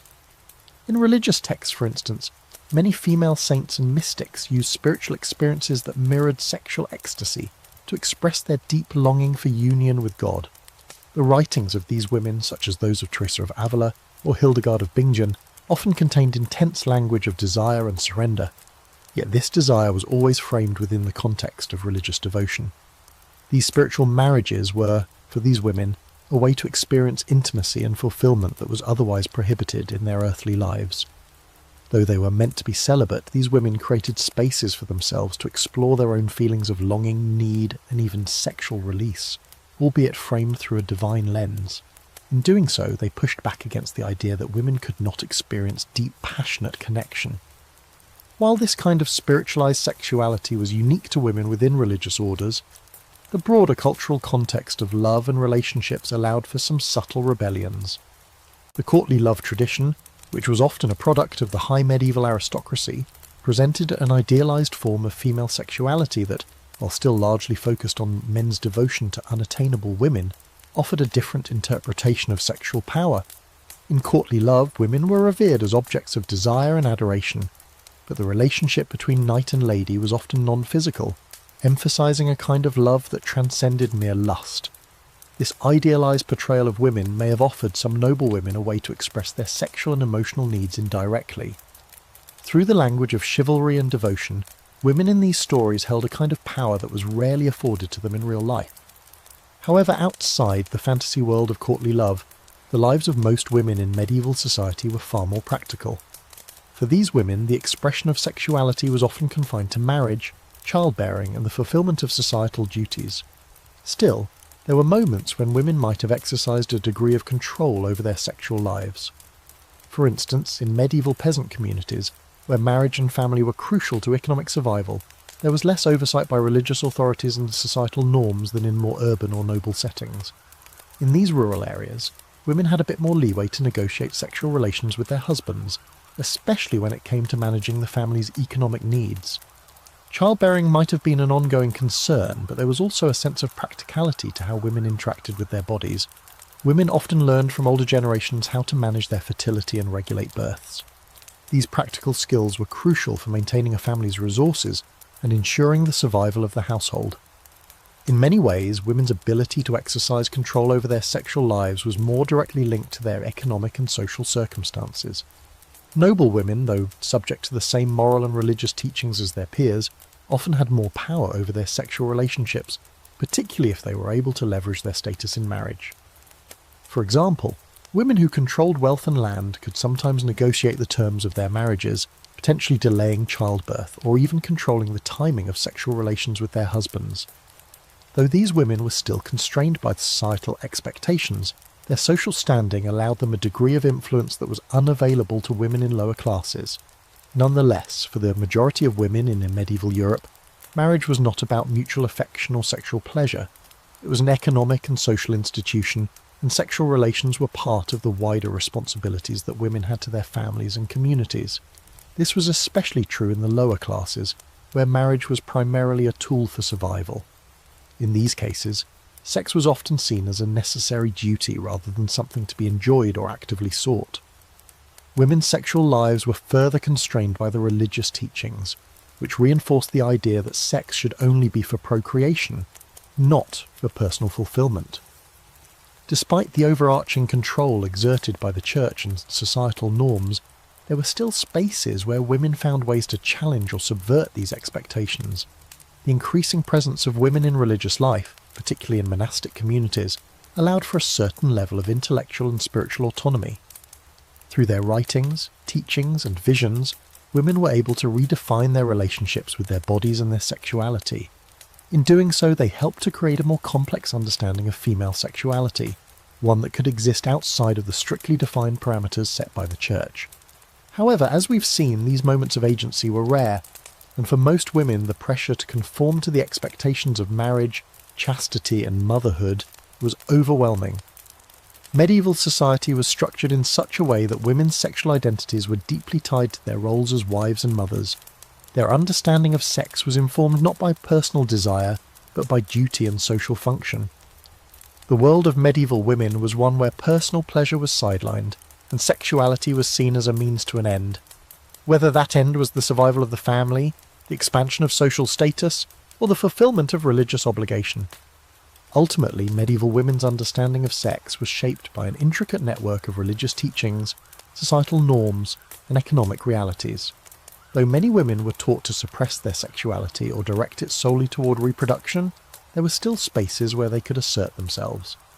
Whether through spiritual writings, small acts of defiance within marriage, or the subtle negotiation of sexual and reproductive roles, women in the medieval period were not passive victims of the sexual codes that constrained them.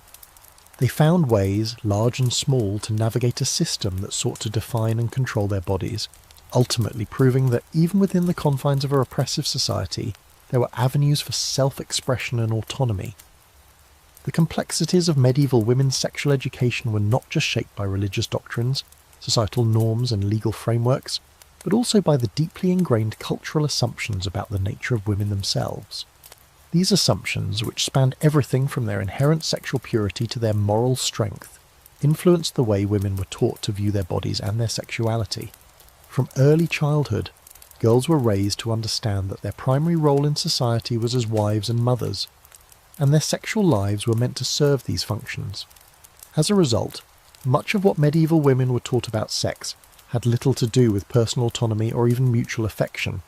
It was about fulfilling duties that were seen as vital for the continuation of the family, the church, and society at large. The social expectations placed on women in medieval society were rooted in the idea that women's sexualities were inherently dangerous and needed to be controlled. This belief had its origins in ancient and medieval interpretations of the Bible, which often framed women's sexuality as a source of temptation and moral corruption. Eve, as the first woman, was often depicted as the one who led Adam into sin, reinforcing the notion that women's sexual desires were inherently dangerous.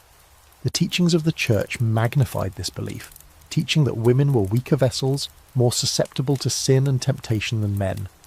This narrative shaped how medieval women viewed themselves and their bodies, teaching them to suppress their sexual desires or risk the wrath of God and society. The Church also played a significant role in defining the boundaries of acceptable sexual behaviour. As part of its teachings, the Church prohibited sex outside of marriage, and even within marriage, it defined the purpose of sex as solely for procreation.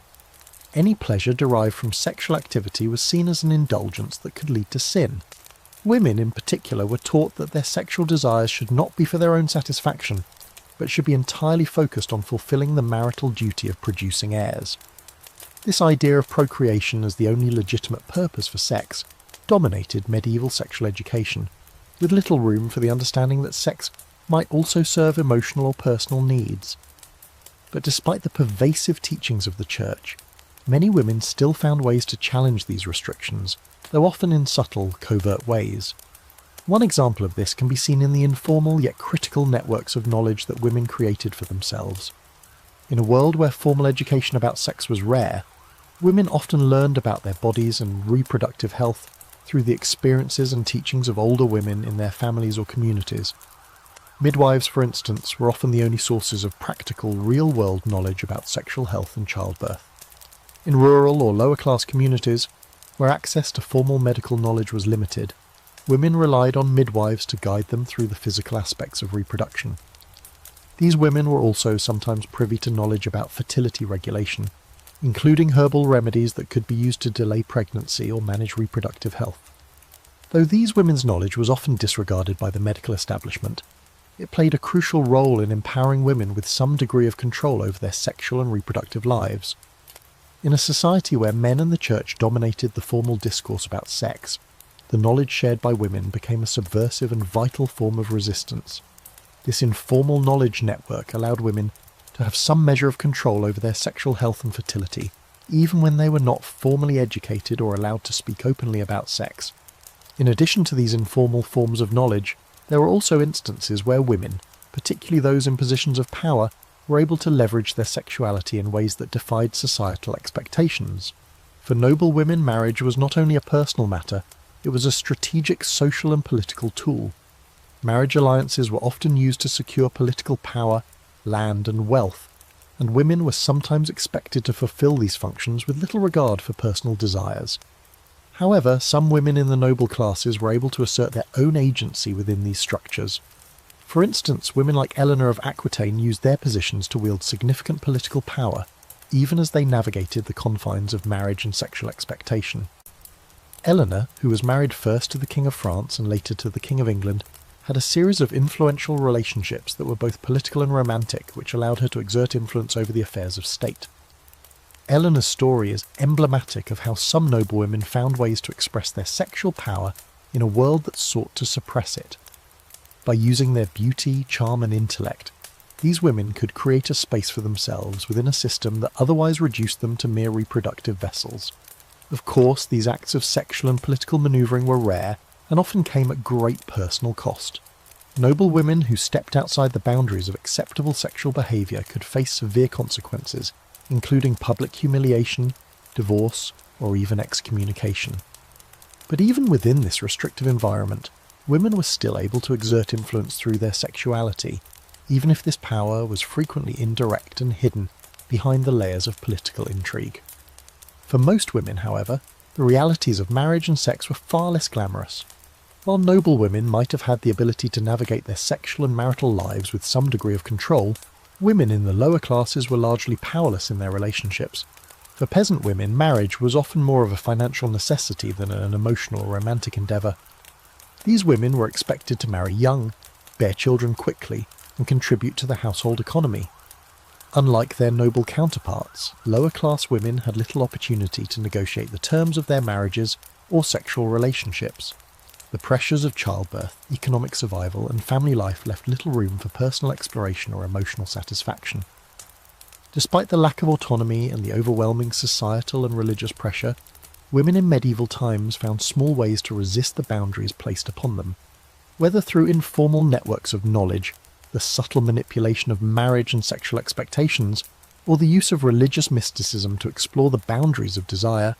Medieval women were not entirely passive. Even in a world that sought to control their sexuality, many women found ways to assert themselves, sometimes quietly, sometimes boldly, but always in ways that reflected their humanity and complexity. As we continue to untangle the complex web of medieval women's sexual lives, it's essential to recognise that their experiences were not monolithic. The way women were taught about sex and sexuality was influenced by a multitude of factors, including their social class, geographic location, and individual circumstances. For some women, particularly those in higher social strata, there were subtle ways to assert sexual agency within a system that otherwise sought to control and constrain them. But for the vast majority of women, their sexual lives were defined by duty, fear, and conformity to societal expectations. This dynamic shaped their understanding of themselves as sexual beings and left little room for exploration, pleasure, or personal choice. One of the most significant elements that shaped medieval women's sexual education was their relationship to their bodies. In medieval society, women's bodies were often seen through a dual lens, as a vessel for procreation and as a potential source of sin. The idea of the weak female body was prevalent in religious and medical teachings, which reinforced the idea that women were more susceptible to sexual temptation and emotional instability. As a result, women were taught to suppress or subdue their sexual desires, often internalizing the belief that their bodies were inherently sinful. This narrative left women with little room to view their bodies as a source of empowerment or autonomy. Instead, their bodies became the battleground on which moral and spiritual battles were fought. This concept of the female body as both powerful and dangerous was particularly evident in the way that sexuality was framed in religious teachings. The Church viewed women's sexual desires as inherently tied to sin and temptation.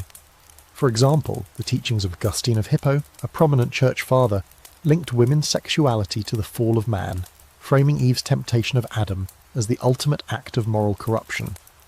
This created a framework in which women were seen as the source of temptation and sin, and their sexual desires were viewed as inherently flawed.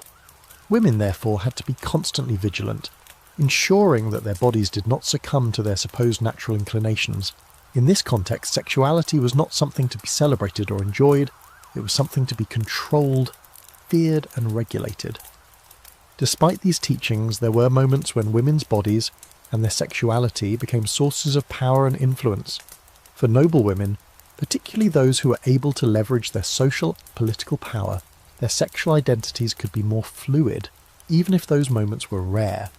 Marriage was, for them, an arena where sexual agency could be subtly asserted.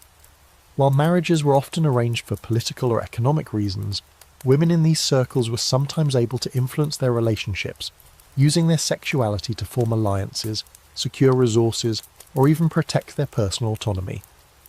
The ability of some women to negotiate sexual relations within these frameworks even when constrained by duty, suggest that there were moments where their sexual identities were more complex and less defined by mere submission to patriarchal norms. For women in lower social classes, the reality was far different.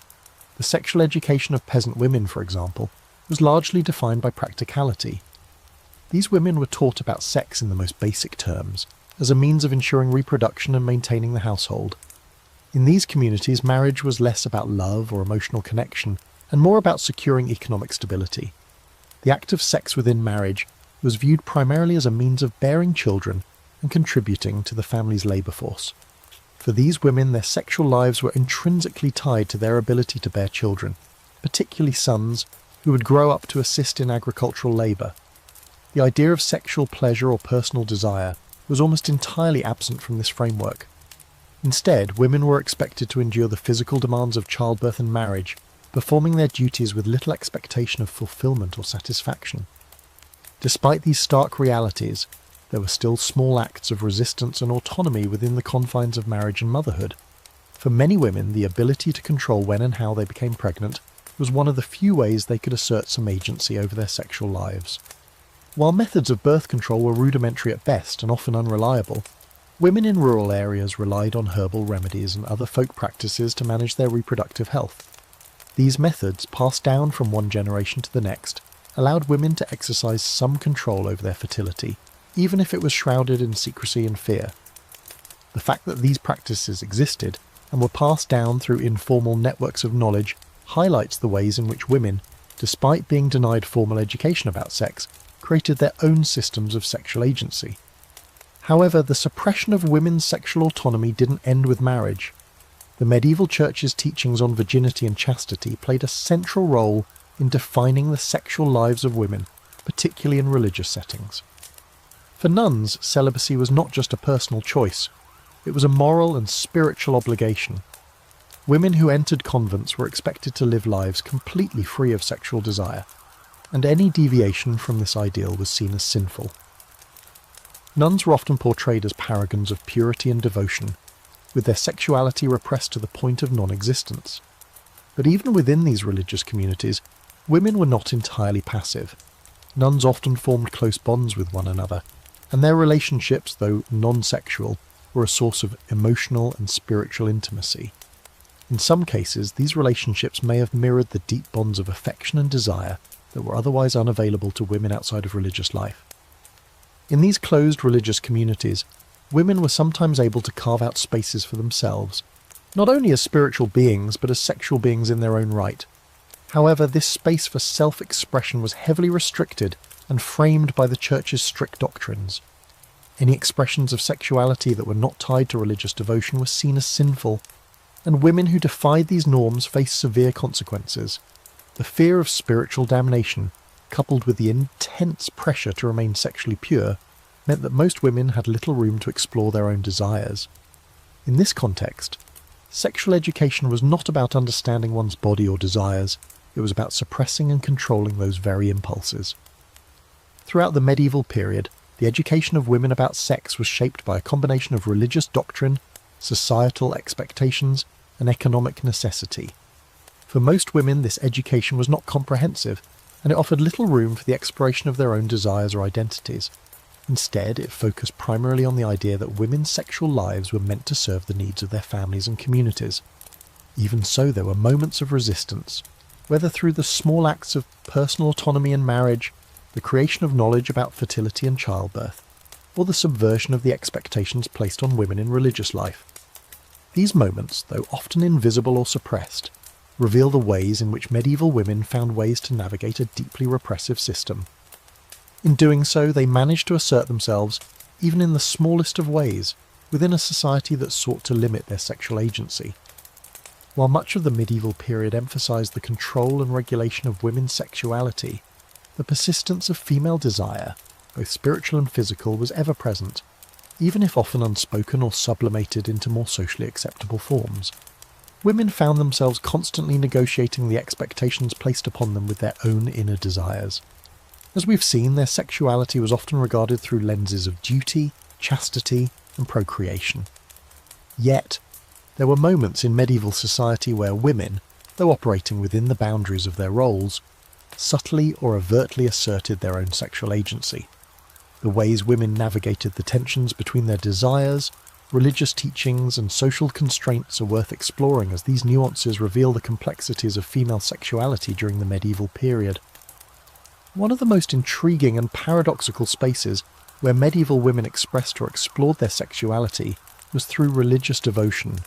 While the church demanded sexual purity and chastity, it also held out the possibility of a different, spiritually sanctioned form of desire: the union with God.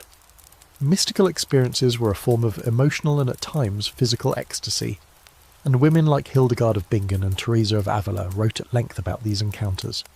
Though these experiences were framed as spiritual rather than sexual, their intensity and imagery often blurred the lines between religious ecstasy and physical desire. These mystical experiences allowed women to feel a deep, intense connection to the divine, which they often described using language that could be interpreted as erotic or sensual. For these women, sexuality could be a sacred act, though it was separated from the worldly and physical realms of sexuality that were heavily regulated by societal and religious structures. Hildegard of Bingen's writings, for example, discuss the power of the female body in both spiritual and symbolic terms, drawing on rich imagery of feminine strength and beauty. Although Hildegard was a nun, her mysticism presented a vision of female spirituality that acknowledged the fullness of womanhood, body, mind, and spirit. In her work, women's bodies were not merely sinful vessels to be controlled, they were also sites of spiritual power. While her theological works emphasized the virtues of chastity, Hildegard's integration of physical imagery within her spiritual visions suggested a more holistic understanding of female sexuality. This was a revolutionary concept for the time, as it subtly reframed the narrative of female bodies as being tied solely to sin, and instead allowed space for sacred expression through the physical form. However, such spiritualized forms of desire were an exception rather than the rule. For the vast majority of medieval women, the reality of sexual education was largely about navigating a world of rigidly defined roles that largely excluded sexual pleasure. The sexual education given to girls and young women rarely acknowledged their own desires or bodies beyond the functions required for marriage and motherhood. Sex was a duty, and any pleasure derived from it was viewed with suspicion or labelled as sinful. The practicalities of life, childbirth, maintaining a household, and bearing heirs were prioritised over any consideration of women's sexual autonomy or fulfilment. This created a system in which women were often forced to deny their desires, conforming to a model that saw their worth primarily through their reproductive capacity. Yet even within these restrictive environments, medieval women sometimes found ways to assert control over their bodies and their sexual lives. One such avenue was through midwifery and the passing of knowledge between generations of women. Midwives, who often operated outside the formal medical establishment, were invaluable sources of knowledge about fertility, childbirth, and reproductive health. Women who learned the craft of midwifery often developed a keen understanding of the body and its functions, which allowed them to exercise some degree of control over their reproductive lives. The midwife, as both a healer and a confidant, played a significant role in women's lives, providing essential knowledge about sex, conception, and childbirth, an area of expertise otherwise reserved for male-dominated religious and medical authorities. In this way, midwives became one of the few women who had some degree of agency when it came to reproductive health, and in rural communities, their influence over sexual knowledge was profound. In contrast, most women had little formal education about their sexual health or anatomy, and any deviation from the accepted sexual norms was not only ignored but stigmatized. Women who sought to understand their bodies and their desires often found themselves branded as unnatural or immoral. The church and medical establishments perpetuated a narrative that linked women's sexual curiosity or non-reproductive sexual acts to moral decay.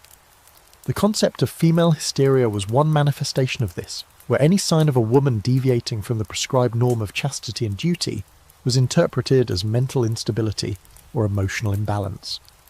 This diagnosis was frequently used to explain everything from sexual desire to dissatisfaction in marriage, reinforcing the idea that women's sexual autonomy or pleasure was inherently abnormal or dangerous. The medical establishment, with its predominantly male doctors and religious leaders, also emphasised the idea that women's bodies were flawed and in need of control, and in many ways this reinforced the notion that women could not be trusted with their own sexual knowledge. For medieval women, learning about sex, whether through personal experience, word of mouth, or the guidance of older women in their communities, was fraught with a social and moral risk. The idea that women could enjoy sex, or that sexual knowledge might empower them, was largely absent from the formal teachings of the time. This lack of recognition regarding women's sexuality left many women in a state of ignorance about their own desires, bodies, and sexual health.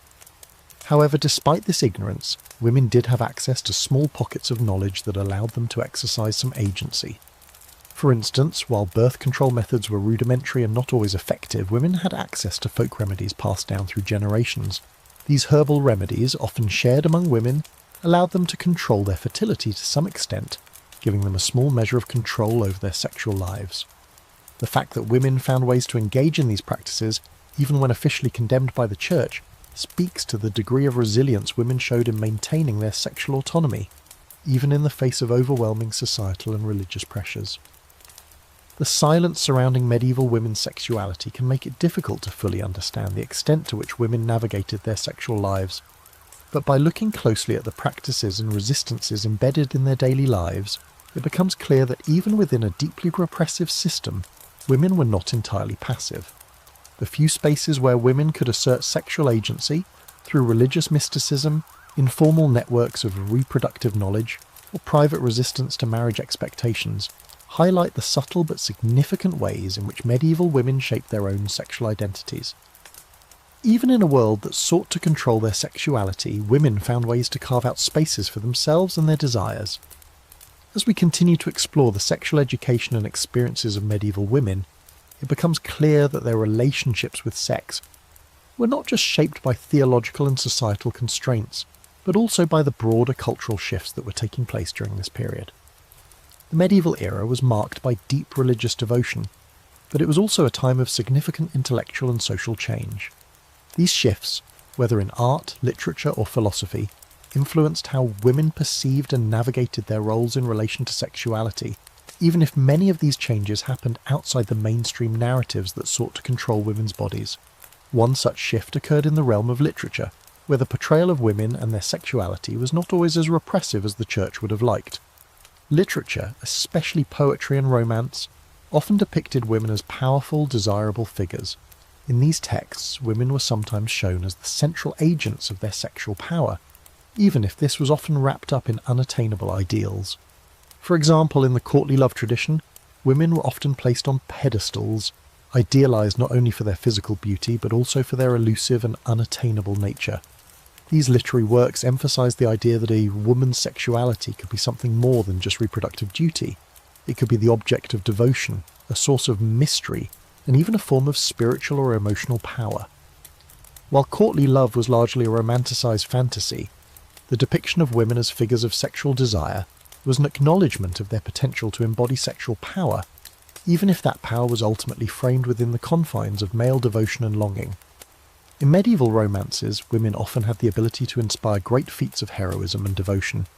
These stories reflected a cultural fascination with idealized female sexuality, one that transcended the utilitarian roles that women were expected to fill in real life.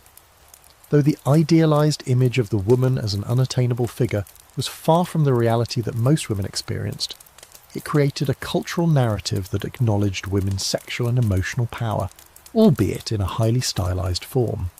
These portrayals were sometimes romantic, sometimes spiritual, but always marked by the idea that women were central to the world of desire, even if they were rarely depicted as active participants in their own sexual experiences. Yet despite the poetic and romanticized portrayals of women in literature, the reality of medieval marriage and sexuality often left little room for genuine sexual autonomy or mutual affection. In practice, marriage was still largely a social and economic contract, where sexual relations were expected to produce children and maintain the family line. In these relationships, the power dynamics were heavily skewed in favour of men, and women's sexual agency was severely limited. The marital bed, for many women, was less about intimacy or affection, and more about duty. While the courtly love tradition might have offered a kind of emotional release or romantic ideal, real life for most medieval women did not mirror this fantasy. Instead, their sexual lives were tied to procreation, to securing a family's future, and to fulfilling the expectations of both their husbands and society. The educational aspect of women's sexual lives was also profoundly shaped by these realities. Most women were not given any real education about their bodies, their desires, or their rights within marriage. The focus was overwhelmingly on the idea that women should remain virgins until marriage, then be chaste and obedient wives. Any hint of sexual exploration outside of this framework was not only frowned upon, but often criminalised. The idea of female pleasure, outside the context of reproduction, was almost entirely absent from formal education or societal discourse. If anything, sexual pleasure was linked with sin, and the female body in particular was viewed as something that needed to be controlled and concealed. The teachings of the Church, reinforced by the medical and legal establishments, taught women to fear their own desires and to view their sexuality as something to be suppressed for the greater good of their families and society. However, there were moments of resistance within the framework of medieval sexual education.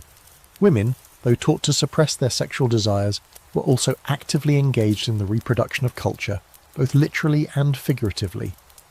Through art, literature, and even family life, women found ways to assert their identities, often subtly, within the structures that sought to define them. For example, the role of women in religious communities was one area where they could express themselves in ways that were often hidden from the public eye. Nuns, though bound by vows of chastity, often participated in intellectual and artistic endeavours that allowed them to navigate their relationship with their bodies and their spirituality. This offered women a chance to explore their inner lives and desires, even if that exploration was framed through the lens of religious devotion. These women wrote texts, created music, and painted works of art that reflected their experiences, emotions, and desires, some of which, though religious in context, could be read as explorations of the feminine, the sensual, and the deeply emotional. In some cases, nuns became the subject of mysticism, their visions often portrayed in ways that could be interpreted as a form of spiritual ecstasy. These religious ecstasies were frequently depicted using language that blurred the lines between sexual and spiritual yearning, illustrating how the body, even within a framework of celibacy, could be a site of desire and longing. While such experiences were not openly sexual, they were often described in ways that mirrored the intensity of sexual emotion, revealing that women's sexuality was not something that could easily be separated from their spiritual or emotional lives. In these mystic traditions, the longing for God was presented in a way that mirrored earthly desire, suggesting that the connection between the body, sexuality, and spirituality was more complicated and nuanced than the rigid teachings of the Church allowed for. Despite the limitations on women's sexual education and expression, these examples show that there was room for a more complex understanding of female sexuality in medieval society, even if this understanding was often indirect or hidden. Through mysticism, literature, and the arts, women were able to assert their desires and identities, albeit in subtle ways that still conformed to the broader structures of the time. The tension between repression and expression was ever present in medieval women's lives, and while they were often constrained by the expectations of marriage, motherhood, and religious devotion, many women still found ways to carve out spaces for themselves where they could express or explore their own sexuality, if not openly, then in ways that were more nuanced and layered. As we near the conclusion of this exploration into the medieval sexual education of women, it becomes apparent that the lives of medieval women were deeply shaped by both overt and subtle forms of control. The Church's teachings, the laws of the time, and the expectations placed on women as wives and mothers created a framework that overwhelmingly suppressed women's sexual autonomy. Yet even within this structure of repression, women managed to navigate the complex terrain of their sexuality in diverse and sometimes unexpected ways.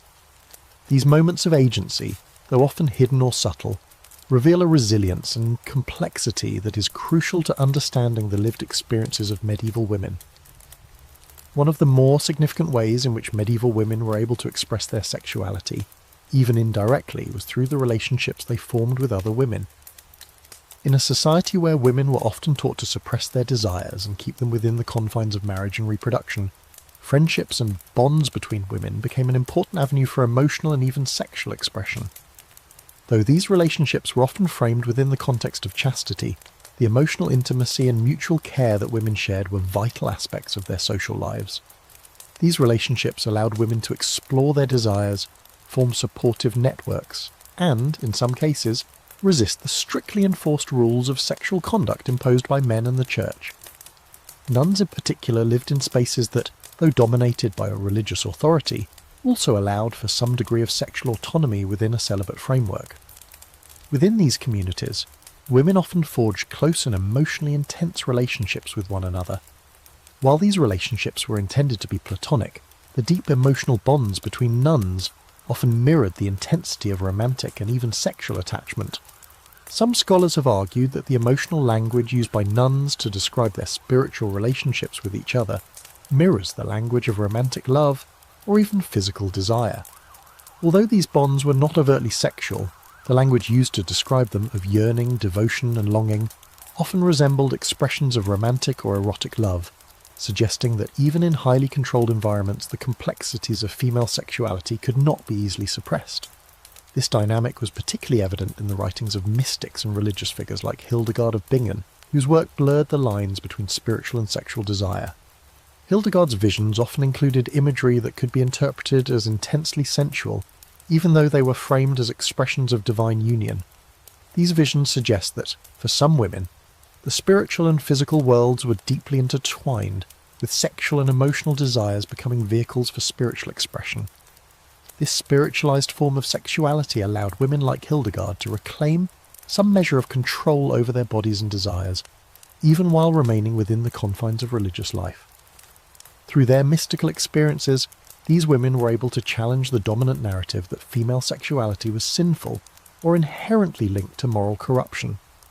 Outside the cloisters, the sexual education of medieval women was more often a matter of survival and social conformity than personal exploration or pleasure.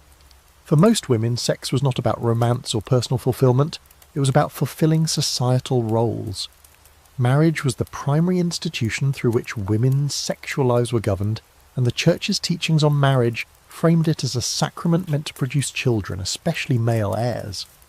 The idea that sex could be enjoyable or meaningful for its own sake was largely absent from the medieval understanding of sexuality, particularly for women. In fact, for women, any hint of sexual pleasure outside of the narrow confines of procreation was often seen as dangerous, sinful, or even mentally unstable. Yet even within this environment of fear and repression, there were small acts of resistance. Women, in lower social classes for example, often had more direct control over their sexual lives, though this control was rooted in practicality rather than autonomy. Peasant women, for example, married young and were expected to bear children quickly, often out of economic necessity. However, in rural communities where the pressure to conform to the strictures of the church was less intense, women had more room to manage their sexual and reproductive lives. They passed down knowledge of fertility regulation, herbal remedies, and childbirth techniques through generations. This informal network of knowledge allowed women to exercise some control over their reproductive futures, even if they were not formally educated in these matters. The fact that this knowledge was shared in secret or passed from one woman to another reflects the deep necessity of maintaining some measure of autonomy in an otherwise restrictive society. In urban areas, where the influence of the church and legal authorities was stronger, women's sexual lives were more tightly monitored. For women in these environments, any deviation from the prescribed sexual roles of wife and mother could lead to social ostracism or punishment. Adultery, for example, was a grave sin for women, often resulting in severe consequences such as public shaming, exile, or worse. However, even in these settings, women found ways to navigate the system. The existence of brothels and the tacit acceptance of extramarital affairs in some parts of society suggests that women's sexual behaviour, though controlled, was not always completely suppressed. Some women, particularly those from lower social strata, found ways to assert their sexuality in ways that were not always aligned with the ideal of sexual purity set forth by the Church. Throughout the medieval period, women's sexuality was tightly bound to their social function. They were expected to marry, bear children, and contribute to the family's economic survival. Sex was viewed as an obligation, a duty to fulfill the social and religious requirements of marriage. For most women, their sexual lives were not about self-exploration or desire, but about performing their roles as wives, mothers, and daughters. But the underlying tension between societal expectations and women's sexual desires created a complex, multifaceted narrative. Women, though constrained by these roles, still found ways to express their sexuality, whether through subtle acts of defiance in marriage, through the spiritualized expressions of desire in religious life, or through the knowledge passed down in communities of women. These acts of resistance, though often small and hidden, reveal a rich tapestry of female sexual agency that cannot be overlooked in the history of medieval women. As we continue to peel back the layers of medieval women's sexual lives, it becomes increasingly evident that their experiences were not just defined by religious and societal control, but also by the subtle negotiations and adaptations they made within the frameworks they were given. The medieval period may have been one of repression, but it was also a time of resistance, resilience, and adaptation.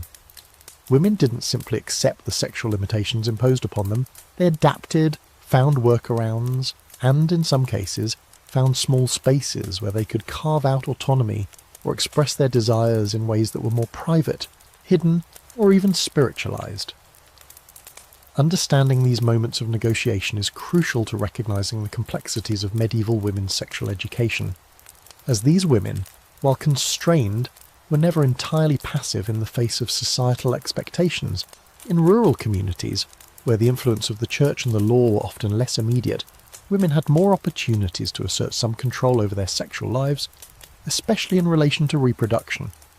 As we've already seen, women relied on knowledge passed down from older generations, especially through midwives and herbalists, to navigate their reproductive health. This knowledge wasn't just about managing pregnancies, but also about fertility, and in some cases, the ability to delay or avoid pregnancy altogether. While the church condemned such practices, viewing them as sinful or immoral, they persisted in secret, as women found ways to navigate their sexual responsibilities on their own terms. These practices, though shrouded in secrecy, were acts of subtle resistance against the rigidly defined sexual roles imposed upon women. They allowed women to engage with their bodies and their sexuality in ways that were hidden from the official narratives of marriage, procreation, and purity. Yet, the extent to which these practices were widespread is difficult to determine, largely because the social and religious structures in place at the time worked hard to suppress any discourse surrounding female sexual autonomy. Women's experiences, particularly those outside of the elite circles, were often left out of historical records, and the secrecy of reproductive knowledge further obscures a fuller understanding of their lives. Still, we can infer that women in these rural spaces, where the pressures of urban life and the church's authority were less pervasive, had more room to adapt and take charge of their sexual lives. It was in these spaces that women may have been able to exercise small acts of agency, through controlling when and how they had children, forming close, supportive relationships with other women, or simply navigating the challenges of sex and reproduction as part of the survival of the family and community. In contrast, women in urban settings, particularly those of higher social status, were often subject to much stricter control over their sexual behaviour. Marriages were more likely to be arranged for political, social and economic reasons, and the expectations placed on these women were clear. They were meant to marry, produce heirs, and serve as the moral and sexual centre of the family. In many ways, urban women's sexuality was more closely monitored, not just by their families, but also by the church and legal authorities.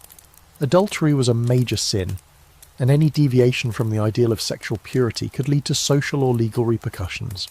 Women who stepped outside the boundaries of socially acceptable sexual behaviour could be ostracised or even punished. Yet despite the harshness of these controls, there were still subtle ways that these women might have exercised control over their sexual lives, albeit less overtly. One way this occurred was through the negotiation of relationships within the institution of marriage.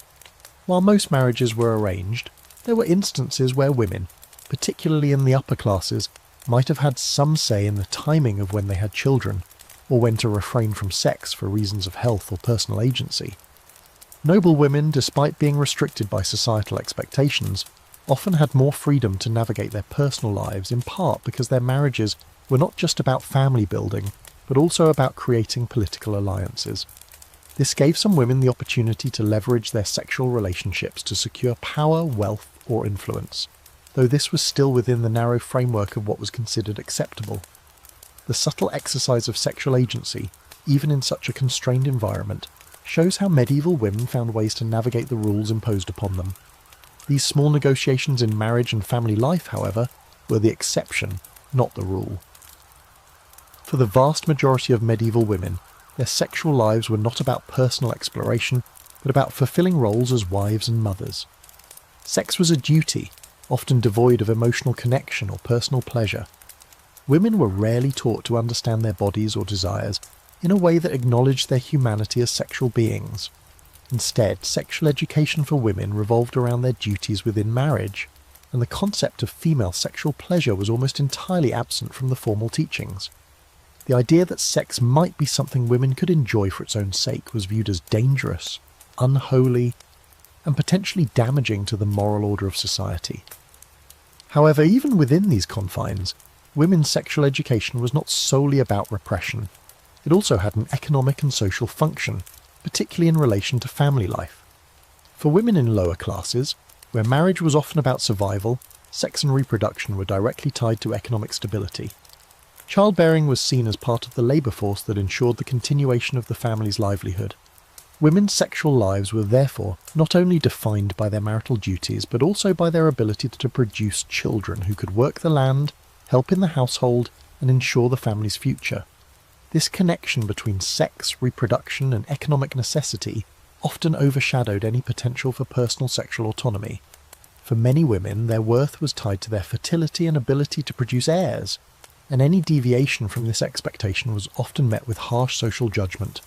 In this context, the very concept of female sexuality became intertwined with survival, economic need, and social expectations. Yet even within this framework, there were moments of resistance. Women in both rural and urban downton settings found ways to negotiate their roles within marriage and family life, subtly asserting themselves within the structures that sought to define them. Whether through the clandestine passing down of knowledge, subtle negotiations in marriage, or the occasional power dynamics between women and men, medieval women were not mere passive subjects of a repressive system. They were active participants in shaping their own sexual lives, even if those expressions were often hidden beneath the surface of the rigid social systems they lived under. As we reach the final stages of understanding medieval women's sexual education and the broader context of their sexual lives, it's essential to reflect on the way in which the period's cultural and societal norms influenced both the personal and collective experiences of women. The medieval period, with its deeply entrenched religious beliefs and hierarchical structures, was marked by the consistent effort to control and suppress women's sexuality. Yet, despite this, the resilience and adaptability of women in navigating these constraints were undeniable. Women found ways to assert their agency, not just in their sexual lives, but in shaping the broader cultural and spiritual conversations about their bodies and desires. One key area where this resilience is evident is in the role of women in religious communities, where they were both subject to and subtly able to challenge the traditional notions of female sexuality. Nuns, for example, despite living under strict vows of celibacy, found ways to express their spirituality and sexuality in ways that were deeply personal and often transcended the expected boundaries. The vows of chastity required by the Church were not just a denial of sexual activity, but also a way to distance women from the dominant narratives about their sexual and reproductive roles. However, within these religious communities, there were women who embraced their sexuality as part of their spiritual devotion, as seen in the mystical writings of women like Hildegard of Bingen. These women redefined the concept of desire, connecting their bodily desires to their deep spiritual connections, and presenting a nuanced understanding of female sexuality that went beyond traditional suppression. In the mystical experiences of these women, the body became a site of spiritual ecstasy and divine connection, sometimes framed using the same language as sexual desire. Though this was still within the constraints of religious life, it illustrated a deeper understanding of the human need for connection, both divine and by extension human. This notion of erotic spirituality allowed some women to explore their desires within a safe and revered context, transforming sexual language into one of deep emotional and spiritual connection. By blending the sacred and the sensual, these women created new spaces for sexual expression, spaces that were allowed to exist within the walls of the church, albeit in highly controlled and spiritualized forms. However, the idea that women could only explore or express their sexuality within these highly restrictive contexts also highlights the degree to which the religious and social systems sought to control and define female sexual experience. While some women were able to navigate these systems in subtle ways, such as through the creation of spiritual ecstasy or deep emotional bonds with other women. For most, sexual life remained a matter of duty and compliance. Marriage, as the only acceptable context for sexual activity, was primarily viewed as a practical, familial institution, rather than a space for personal or sexual fulfillment. For women, the primary goal was to fulfill their reproductive roles, bearing children and providing heirs. In this light, sex became a mechanical process, a tool for social and familial survival, with little room for personal pleasure or emotional connection. Yet even within this rigid framework, women's sexuality could not be fully contained. The ongoing emphasis on virginity, chastity and sexual purity created a paradox for many women who were taught that their value lay in their ability to remain pure and untouched. Yet their bodies were also expected to serve the needs of their husbands and families, creating a tension between the idea of sexual purity and the reality of marital and reproductive duty. This tension was particularly evident in the experiences of noble women, who, though often expected to remain virgins until marriage, were also expected to fulfill the role of obedient wives and mothers. These women were simultaneously revered for their purity and expected to be sexually available for the purpose of procreation, highlighting the complex dynamics of female sexuality in a period defined by the strict religious and social codes. For women of the lower classes, the pressures were different but no less intense. Marriage and childbearing were essential for survival, and sex was primarily viewed through the lens of economic necessity. In rural communities, where formal education about sex and reproductive health was almost non-existent, women learned about their bodies through the practical experiences of those around them. The transmission of reproductive knowledge, whether through midwives or older women, allowed for a degree of autonomy that was not available in more urban or aristocratic settings.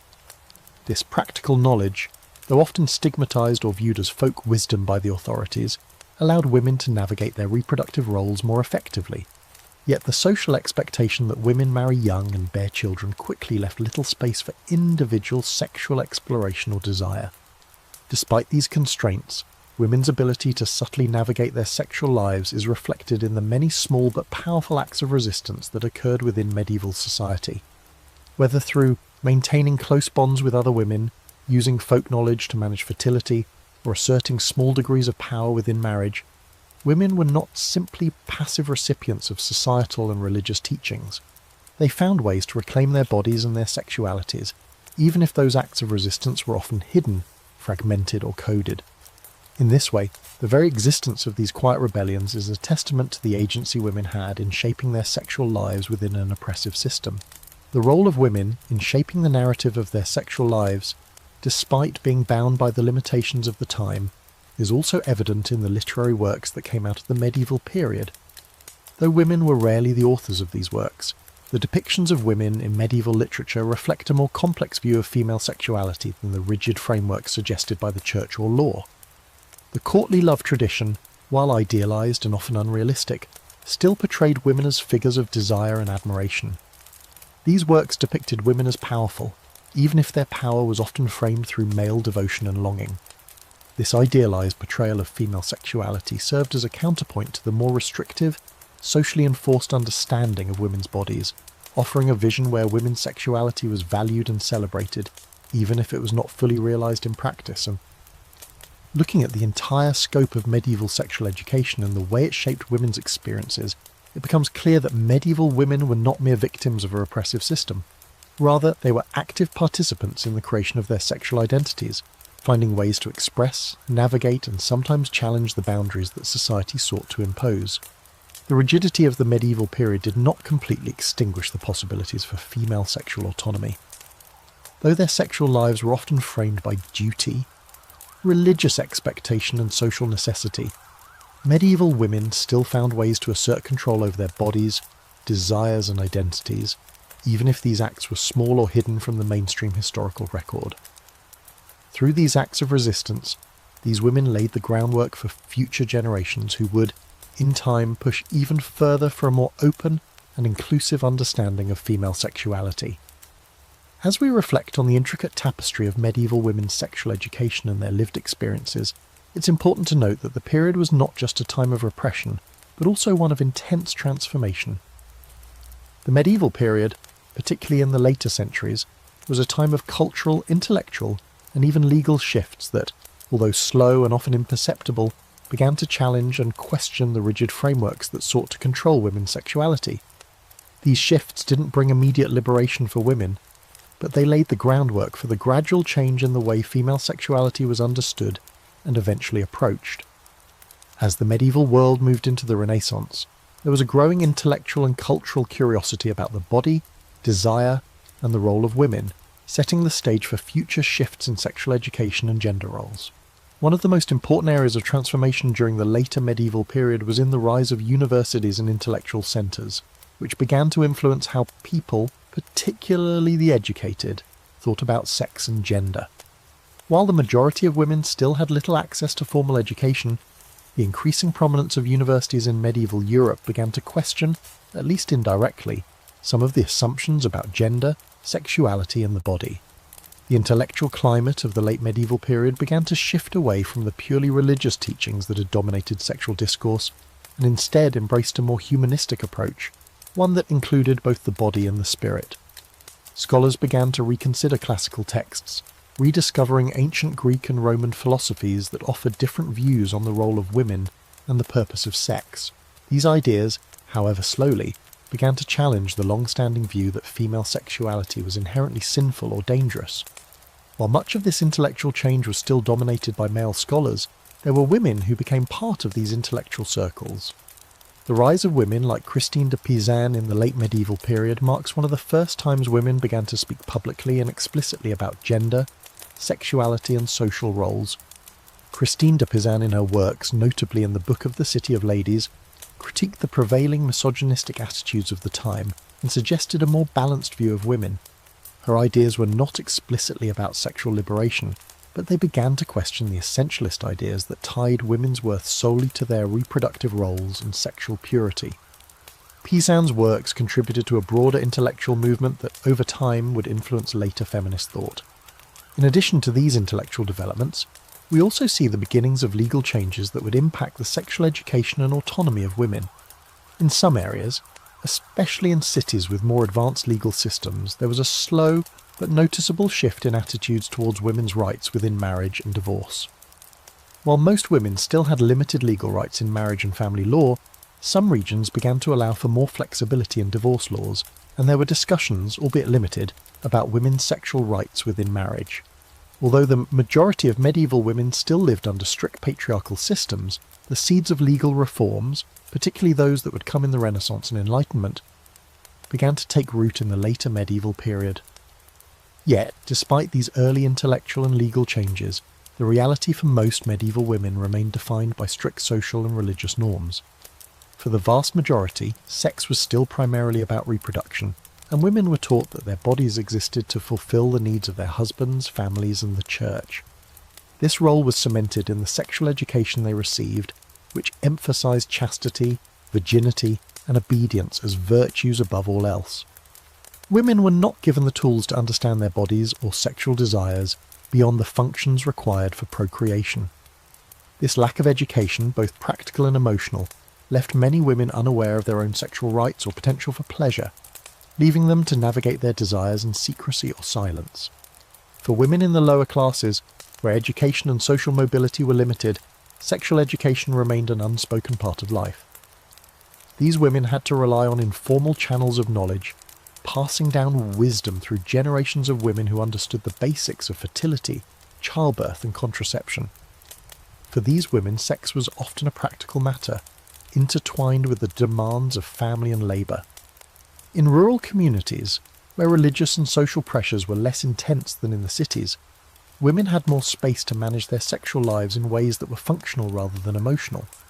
However, their experiences were still deeply influenced by the social and economic structures of medieval life, which continued to view their bodies primarily through the lens of reproductive utility. Despite the heavy restrictions placed on their lives, women found ways to challenge, resist, and adapt to the sexual norms of the medieval period. Whether through the subversive use of reproductive knowledge, subtle acts of negotiation within marriage, or the creation of spiritualized forms of sexual expression in religious life, women's sexual lives were far more complex than the rigid framework suggested by the church, legal systems, and societal expectations. These moments of resistance, however small, illustrate the ways in which medieval women navigated the constraints placed upon them, and in doing so they began to lay the groundwork for future shifts in the way women's sexuality would be understood. As we look back on the sexual education of medieval women, it is clear that while much of it was grounded in fear, control and duty, there were also glimmers of autonomy, intellectual rebellion and emotional depth. Though the majority of women's sexual education was centred on chastity and obedience, the moments where women managed to carve out spaces of resistance, expression or understanding are crucial to recognising their agency. These women, though often confined by the systems around them, proved that even in the most repressive of times, the desire for autonomy, intimacy and self-expression could not be entirely suppressed. Their lives, though largely shaped by societal expectations, also reflected the deep and often hidden currents of resilience that would eventually give way to broader social and cultural changes. As we reach the final exploration of medieval women's sexual education and experiences, it's important to reflect on the broader implications of these narratives. The sexual lives of women in the medieval period were not just shaped by the institutions of the church, the law and societal pressures, they were also influenced by the evolving cultural and intellectual currents of the time. The slow shifts in thinking, particularly those that began in the late medieval period, would set the stage for more significant changes in women's sexual autonomy in the centuries that followed. These early changes, though subtle and often hidden beneath the surface of rigid systems, represent a critical turning point in the trajectory of women's sexual rights and education. In the late medieval period, with the rise of universities and intellectual discourse, there was an increasing challenge to the long-standing religious and cultural narratives that sought to define and control women's sexuality. Intellectual movements began to embrace more humanistic perspectives, including a focus on the body, individual desire, and the nature of sexual relationships. Although these intellectual shifts were often slow and met with resistance, they marked the beginning of a broader cultural re-evaluation of the place of women within society, particularly with regard to their sexual roles. Classical texts, which had largely been dismissed or ignored during earlier periods, were revisited during this time. These texts, many of which came from ancient Greece and Rome, presented different views on sexuality, marriage, and women's roles that contrasted sharply with the prevailing Christian narrative. For example, ancient philosophers like Aristotle and Plato had differing views on the role of women in relationships and family, which, while still deeply patriarchal by modern standards, offered a more complex and diverse framework for understanding female sexuality than medieval teachings allowed. While these intellectual shifts were predominantly confined to the male-dominated academic world, they had a ripple effect.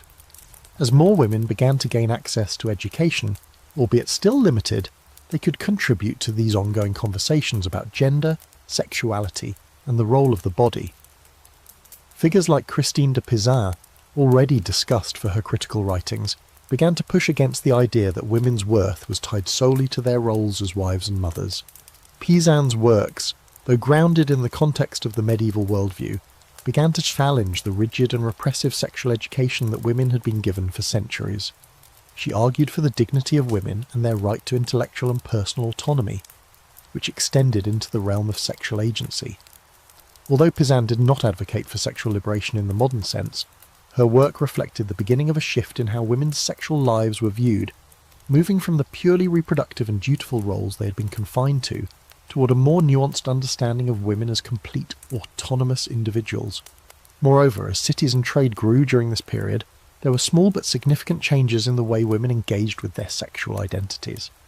The rise of urban centres created more opportunities for women to exercise a degree of independence, particularly for those involved in trade or other economic activities. While this shift did not necessarily lead to widespread social or sexual liberation, it created pockets of opportunity for women to define their own sexual and personal lives within the confines of marriage and motherhood. Women's roles within the family continued to be critical, but in some urban areas, women found more flexibility in how they managed their sexual and marital relationships.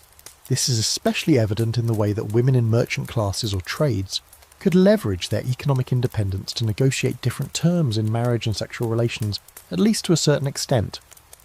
Though the legal system and church still defined the boundaries, the economic and social shifts of the time made it slightly easier for women to exercise some influence over their sexual lives. Yet for the vast majority of women, these shifts were slow, and their sexual lives were still primarily defined by the reproductive expectations of society. Marriage continued to be the only socially acceptable outlet for sex, and it was still largely centred around procreation, with very little room for personal or emotional fulfilment. This was particularly true for lower-class women, whose sexual lives were entangled with the realities of work, survival, and family labour. For many, marriage was a financial necessity, and sex was often about fulfilling familial obligations. Women's sexual desires and needs were secondary to the need for children and the labour they could provide, ensuring the survival of the family unit. This utilitarian view of sex continued to define the sexual education and experience of most women, as their roles as wives and mothers were prioritised above any consideration of personal pleasure or sexual autonomy. However, even in this restrictive environment, women did manage to find moments of resistance and autonomy. The development of folk knowledge, especially regarding fertility control and reproductive health, was one of the most significant forms of sexual agency that women exercised. Women in rural areas or lower social classes, where access to formal education was limited, had to rely on the knowledge passed down from one generation of women to the next. Midwives, herbalists, and older women in the community became the de facto sources of knowledge about women's bodies, and many of these women had a deep understanding of fertility, childbirth, and even in methods of contraception. These informal networks of knowledge allowed women to navigate their sexual lives with some degree of control, even if this control was not always acknowledged by the church or legal systems. What is especially important to recognise is that these small acts of resistance were not isolated to rural areas or lower classes. The rise of literature, particularly among the nobility, provided a cultural space for women to express and understand their sexuality in ways that weren't solely tied to reproduction. In works of poetry, romance, and chivalric literature, women were often depicted as objects of desire, but also as powerful figures who could inspire devotion, longing, and sometimes rebellion. These representations allowed women, especially those in the upper classes, to imagine their sexualities in more complex ways that, while idealised and distant from the reality of their daily lives, suggested that women's sexual identities could be more than mere vessels for procreation.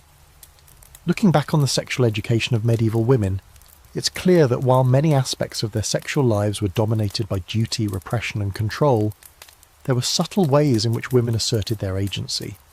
Whether through the clandestine transmission of reproductive knowledge, the spiritualized expressions of sexuality in religious life, or the idealized portrayals of female sexual power in literature, medieval women were not just passive victims of their time. Instead, they found ways to navigate the constraints placed upon them, carving out moments of personal autonomy, expression, and desire. These moments, though often hidden beneath the surface of history, laid the groundwork for the shifts in understanding women's sexuality that would come in later periods. While much of the medieval period was about silence, repression, and conformity, the acts of defiance, both large and small, reflect the deep human drive for autonomy, intimacy, and connection, forces that could never be fully suppressed, even by the most oppressive systems. As we move toward a broader reflection on the legacy of medieval women's sexual education and their lived experiences, it is crucial to recognise the long-term implications of the medieval framework. The narratives of control, repression, and survival that defined the medieval sexual lives of women would not simply disappear with the end of the period. Instead, the lessons learned, or rather the lessons that were forced upon women, would have lasting consequences, contributing to the shaping of sexual norms and gender roles for centuries to come. The medieval understanding of female sexuality set the foundation for how women would later be taught about their bodies and desires, influencing both the intellectual and cultural shifts of the Renaissance and beyond. The medieval period's repressive attitudes toward female sexuality were, in many ways, deeply ingrained into the broader cultural and religious fabric. In many parts of Europe, the fear of female sexual desire persisted well into the modern era. Women were expected to conform to strict codes of behaviour defined by the religious morality and societal norms. The association of female sexuality with sin, temptation, and moral corruption was so entrenched that it continued to shape attitudes toward women and their sexual autonomy long after the medieval period. It was not until later periods, such as the Enlightenment and the rise of modern feminism, that many of these ideas began to be seriously challenged. One of the most significant legacies of medieval sexual education for women was the idea that women's bodies were inherently linked to their moral worth. In medieval times, a woman's value was often judged by her ability to maintain her virginity until marriage and her faithfulness afterward. This narrative of sexual purity, one that defined a woman by her ability to remain untouched and morally untainted, would continue to haunt women's sexual identities well into the 19th and 20th centuries. The moral weight placed on virginity and sexual restraint meant that women were often denied the opportunity to explore or even understand their own sexual desires. It created a system in which women's sexualities were defined by the needs of others, husbands, families, and society, rather than by their own needs or desires. As the medieval period gave way to the Renaissance, the intellectual climate shifted, and the humanist movement began to question the long-standing religious and philosophical assumptions about women and their bodies. However, even as new intellectual movements sought to free women from some of the rigid moral codes that had dominated their sexual education, many of the medieval ideas about female sexuality persisted. The focus on sexual purity, the view of women's sexuality as inherently dangerous, and the association of female desire with sin all remained influential, even as society began to embrace new ways of thinking about gender and sexuality. The legacy of the medieval period continued to define how women were viewed within the broader cultural and religious context, influencing the sexual education of women for generations. Yet despite the long-lasting impact of medieval sexual education, women in the Renaissance and beyond began to push against the constraints placed upon them. The slow but steady rise of feminist movements, beginning in the 18th century and gaining momentum in the 19th and 20th centuries, marked a shift toward greater sexual autonomy and personal freedom for women. These movements, which advocated for women's rights, education, war, and equality, challenged the long-standing narratives that had defined women by their reproductive roles and their moral worth. Through these movements, women began to reclaim their sexual identities, viewing sexuality not as a burden or a duty, but as an integral part of their humanity. In this way, the medieval period, with its deeply entrenched religious teachings and the societal pressures, can be seen as the starting point for many of the conversations and battles over women's sexual rights that would come in later centuries. While women in the medieval period were limited in their ability to assert sexual autonomy, their quiet acts of resistance laid the groundwork for the broader movements that would eventually challenge and redefine the sexual norms of Western society. These movements would continue to push for the recognition of women's sexual rights and desires, seeking to dismantle the long-standing association between women's bodies and moral purity, and instead embrace a more holistic and empowered view of women's sexuality. Furthermore, the medieval experience shaped how women's bodies were viewed not just by society, but by medical and legal authorities as well. The idea that women's bodies were inherently weak, morally corrupt, or even inherently sinful persisted well into the 18th and 19th centuries, contributing to the medicalization of women's sexuality. The so-called scientific explanations of female sexuality, which emerged during the Enlightenment, often still reflected medieval assumptions about women's supposed sexual dangers.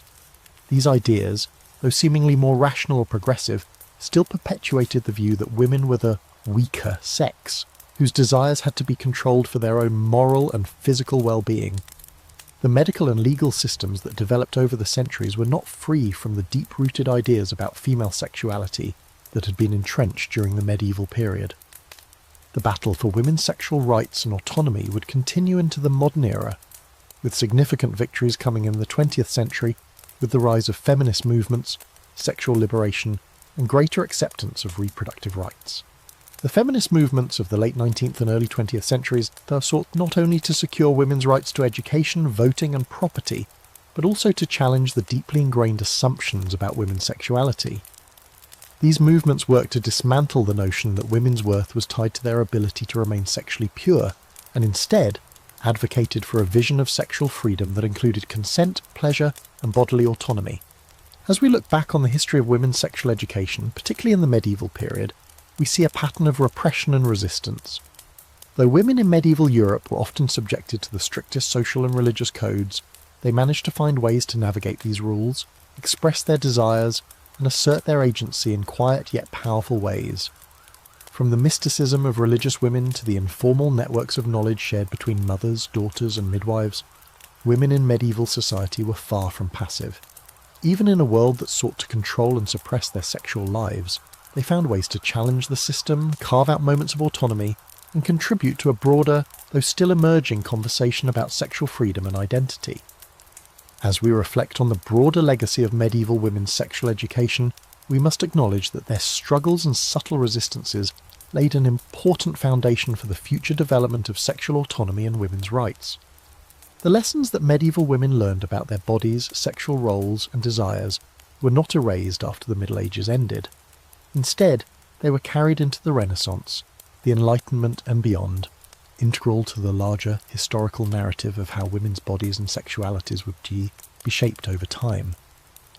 Even though the medieval period was characterized by repression and rigid control, it also provided the early groundwork for the eventual rise of feminist movements and the broader sexual liberation movements that would challenge centuries of cultural and religious repression. One of the most striking aspects of medieval sexual education was the pervasive idea that women's sexuality needed to be tightly controlled and defined. The religious and social norms of the time placed significant emphasis on women's sexual purity, associating their worth directly with their ability to remain virgins before marriage and faithful to their husbands afterward. These deeply ingrained ideas permeated medieval society, creating an environment where women's sexual desires were either denied or framed as morally suspect. But, as we've seen, the system was not entirely foolproof. Women still found ways to subtly resist, assert agency, and carve out spaces of autonomy within the confines of these harsh societal structures. Perhaps one of the most important ways in which medieval women pushed back against these constraints was through religious life. For nuns, who were expected to live lives of chastity, their sexuality was often spiritualized or sublimated into a form of intense devotion. While nuns were bound by vows of celibacy, many found ways to experience and express desire within the confines of their religious devotion. Figures like Hildegard of Bingen, who experienced intense visions often described with erotic language, show how women could reframe their sexual identities within a framework that was spiritually sanctioned. These mystics were able to connect their sexual desires to their deep emotional and spiritual needs, creating a new language of spirituality that blurred the lines between sexual and divine longing. Although the Church itself sought to suppress such expressions, these women redefined sexuality, offering an alternative narrative where desire was not inherently sinful, but could be a source of spiritual power and connection. Even though these religious expressions were rare and often closely monitored, they suggested that medieval women could still experience a kind of autonomy over their sexual lives, even in a highly controlled environment. Outside of the convents, however, the reality for most women was starkly different. For peasants and women in the lower classes, sex was largely about duty, reproduction, and fulfilling social and familial expectations. The idea of personal sexual enjoyment was foreign to many, as women's sexual education primarily revolved around the mechanics of reproduction and the management of familial responsibilities. Marriage, for these women, was often a matter of survival rather than choice, and sex was a tool for ensuring the continuation of the family line and labour force. Yet even within this rigid context, some women still found ways to manage their reproductive lives in ways that weren't entirely defined by societal expectations. The knowledge shared informally between women about fertility control, childbearing, and even contraception, despite its legal and religious implications, was an act of resistance and autonomy. The existence of these informal networks of knowledge and shared experiences suggests that even in a society that actively worked to suppress women's sexual agency, there were small but significant spaces where women could navigate their sexual and reproductive lives with a measure of control. This is particularly true in rural communities, where access to formal education was limited, and where women relied on older generations to pass down wisdom about managing pregnancies, fertility, and sexual health. These women, often midwives or healers, were pivotal in ensuring that other women had the information and tools to take control of their sexual lives, even in an environment that frequently silenced or dismissed women's sexual desires.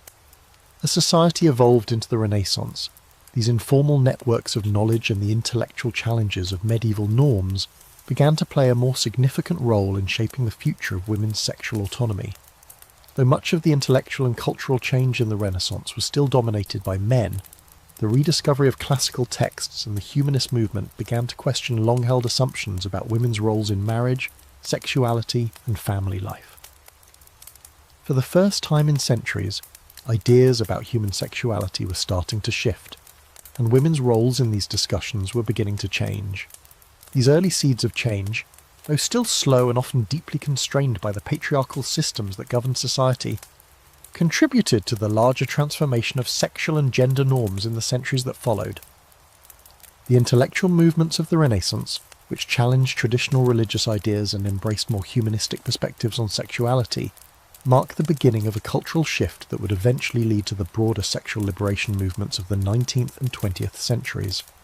While women in the medieval period were still largely constrained by the same repressive religious and societal systems that had defined their sexual education, the ideas that would fuel feminist thought and the sexual liberation movements were already taking root. Medieval women's quiet acts of resistance, whether through spiritual expressions of sexuality, the transmission of reproductive knowledge, or the subtle negotiation of sexual roles within marriage, formed the foundation for the eventual challenge to the sexual norms that had defined women's lives for centuries. In the long view, the sexual education of medieval women was not simply a story of repression, but one of resilience, adaptation, and quiet rebellion.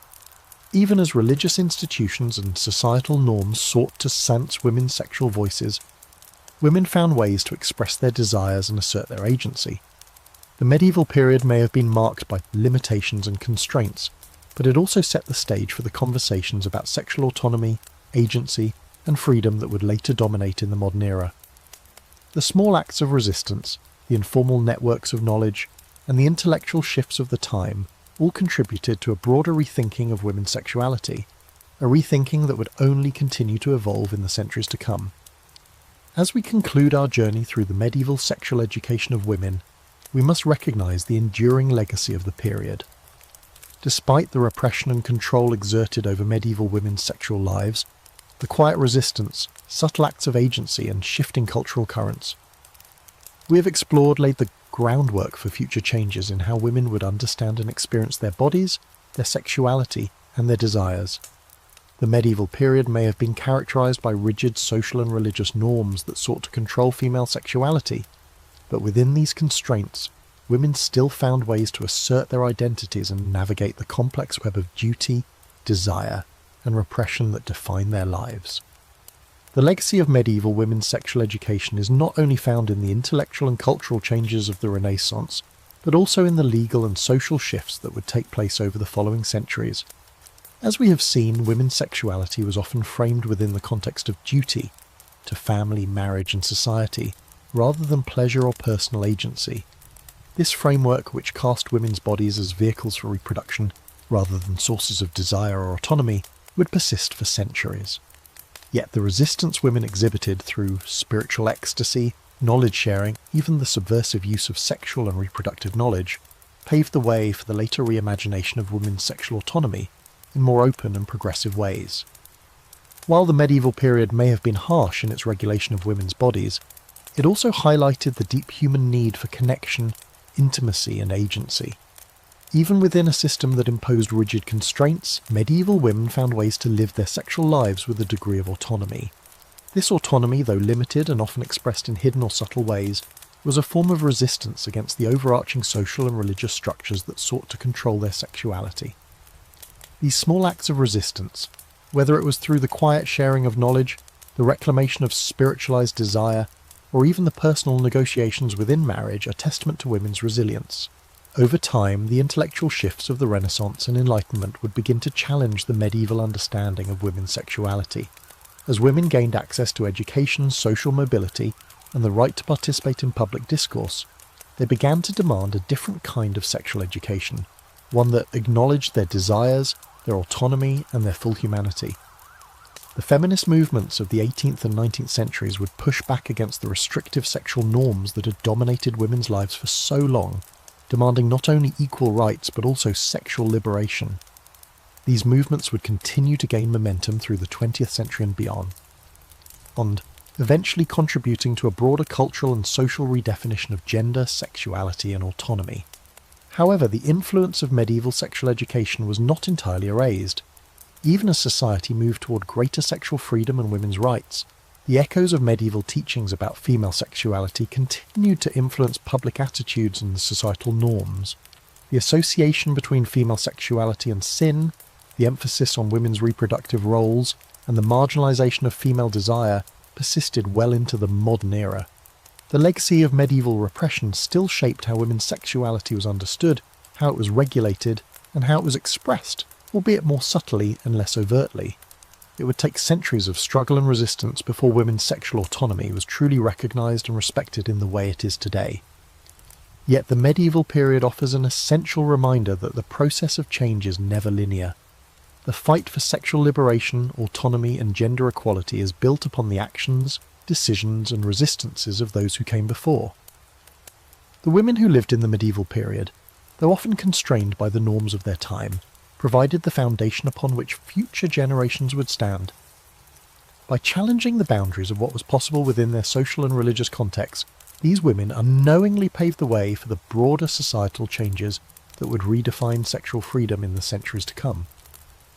In understanding the sexual lives of medieval women, we see a multifaceted history of repression, resistance, and resilience. The control over their bodies may have been vast and overwhelming, but the quiet rebellions, through spiritual practices, shared knowledge, or negotiations within marriage, reveal a deeper narrative of women's agency. This agency was subtle, often hidden from the historical record, but it was a constant thread woven throughout the medieval period. It was through these small acts of resistance that women began to assert their sexual identities, even if those assertions were not fully recognised in their time. As we turn our gaze to the future, we are reminded that the history of women's sexual education is ongoing, constantly evolving as societal, legal and cultural norms shift. The struggle for sexual autonomy, for the right to express one's sexual desires without fear or shame, is not over. The legacy of medieval women's sexual lives, though shaped by repression, provides both a cautionary tale and a wellspring of inspiration for the ongoing fight for gender equality, bodily autonomy and sexual freedom. These women, who navigated a world that sought to control their sexuality, left behind a powerful legacy that continues to inspire those who seek to dismantle the barriers that restrict sexual autonomy today.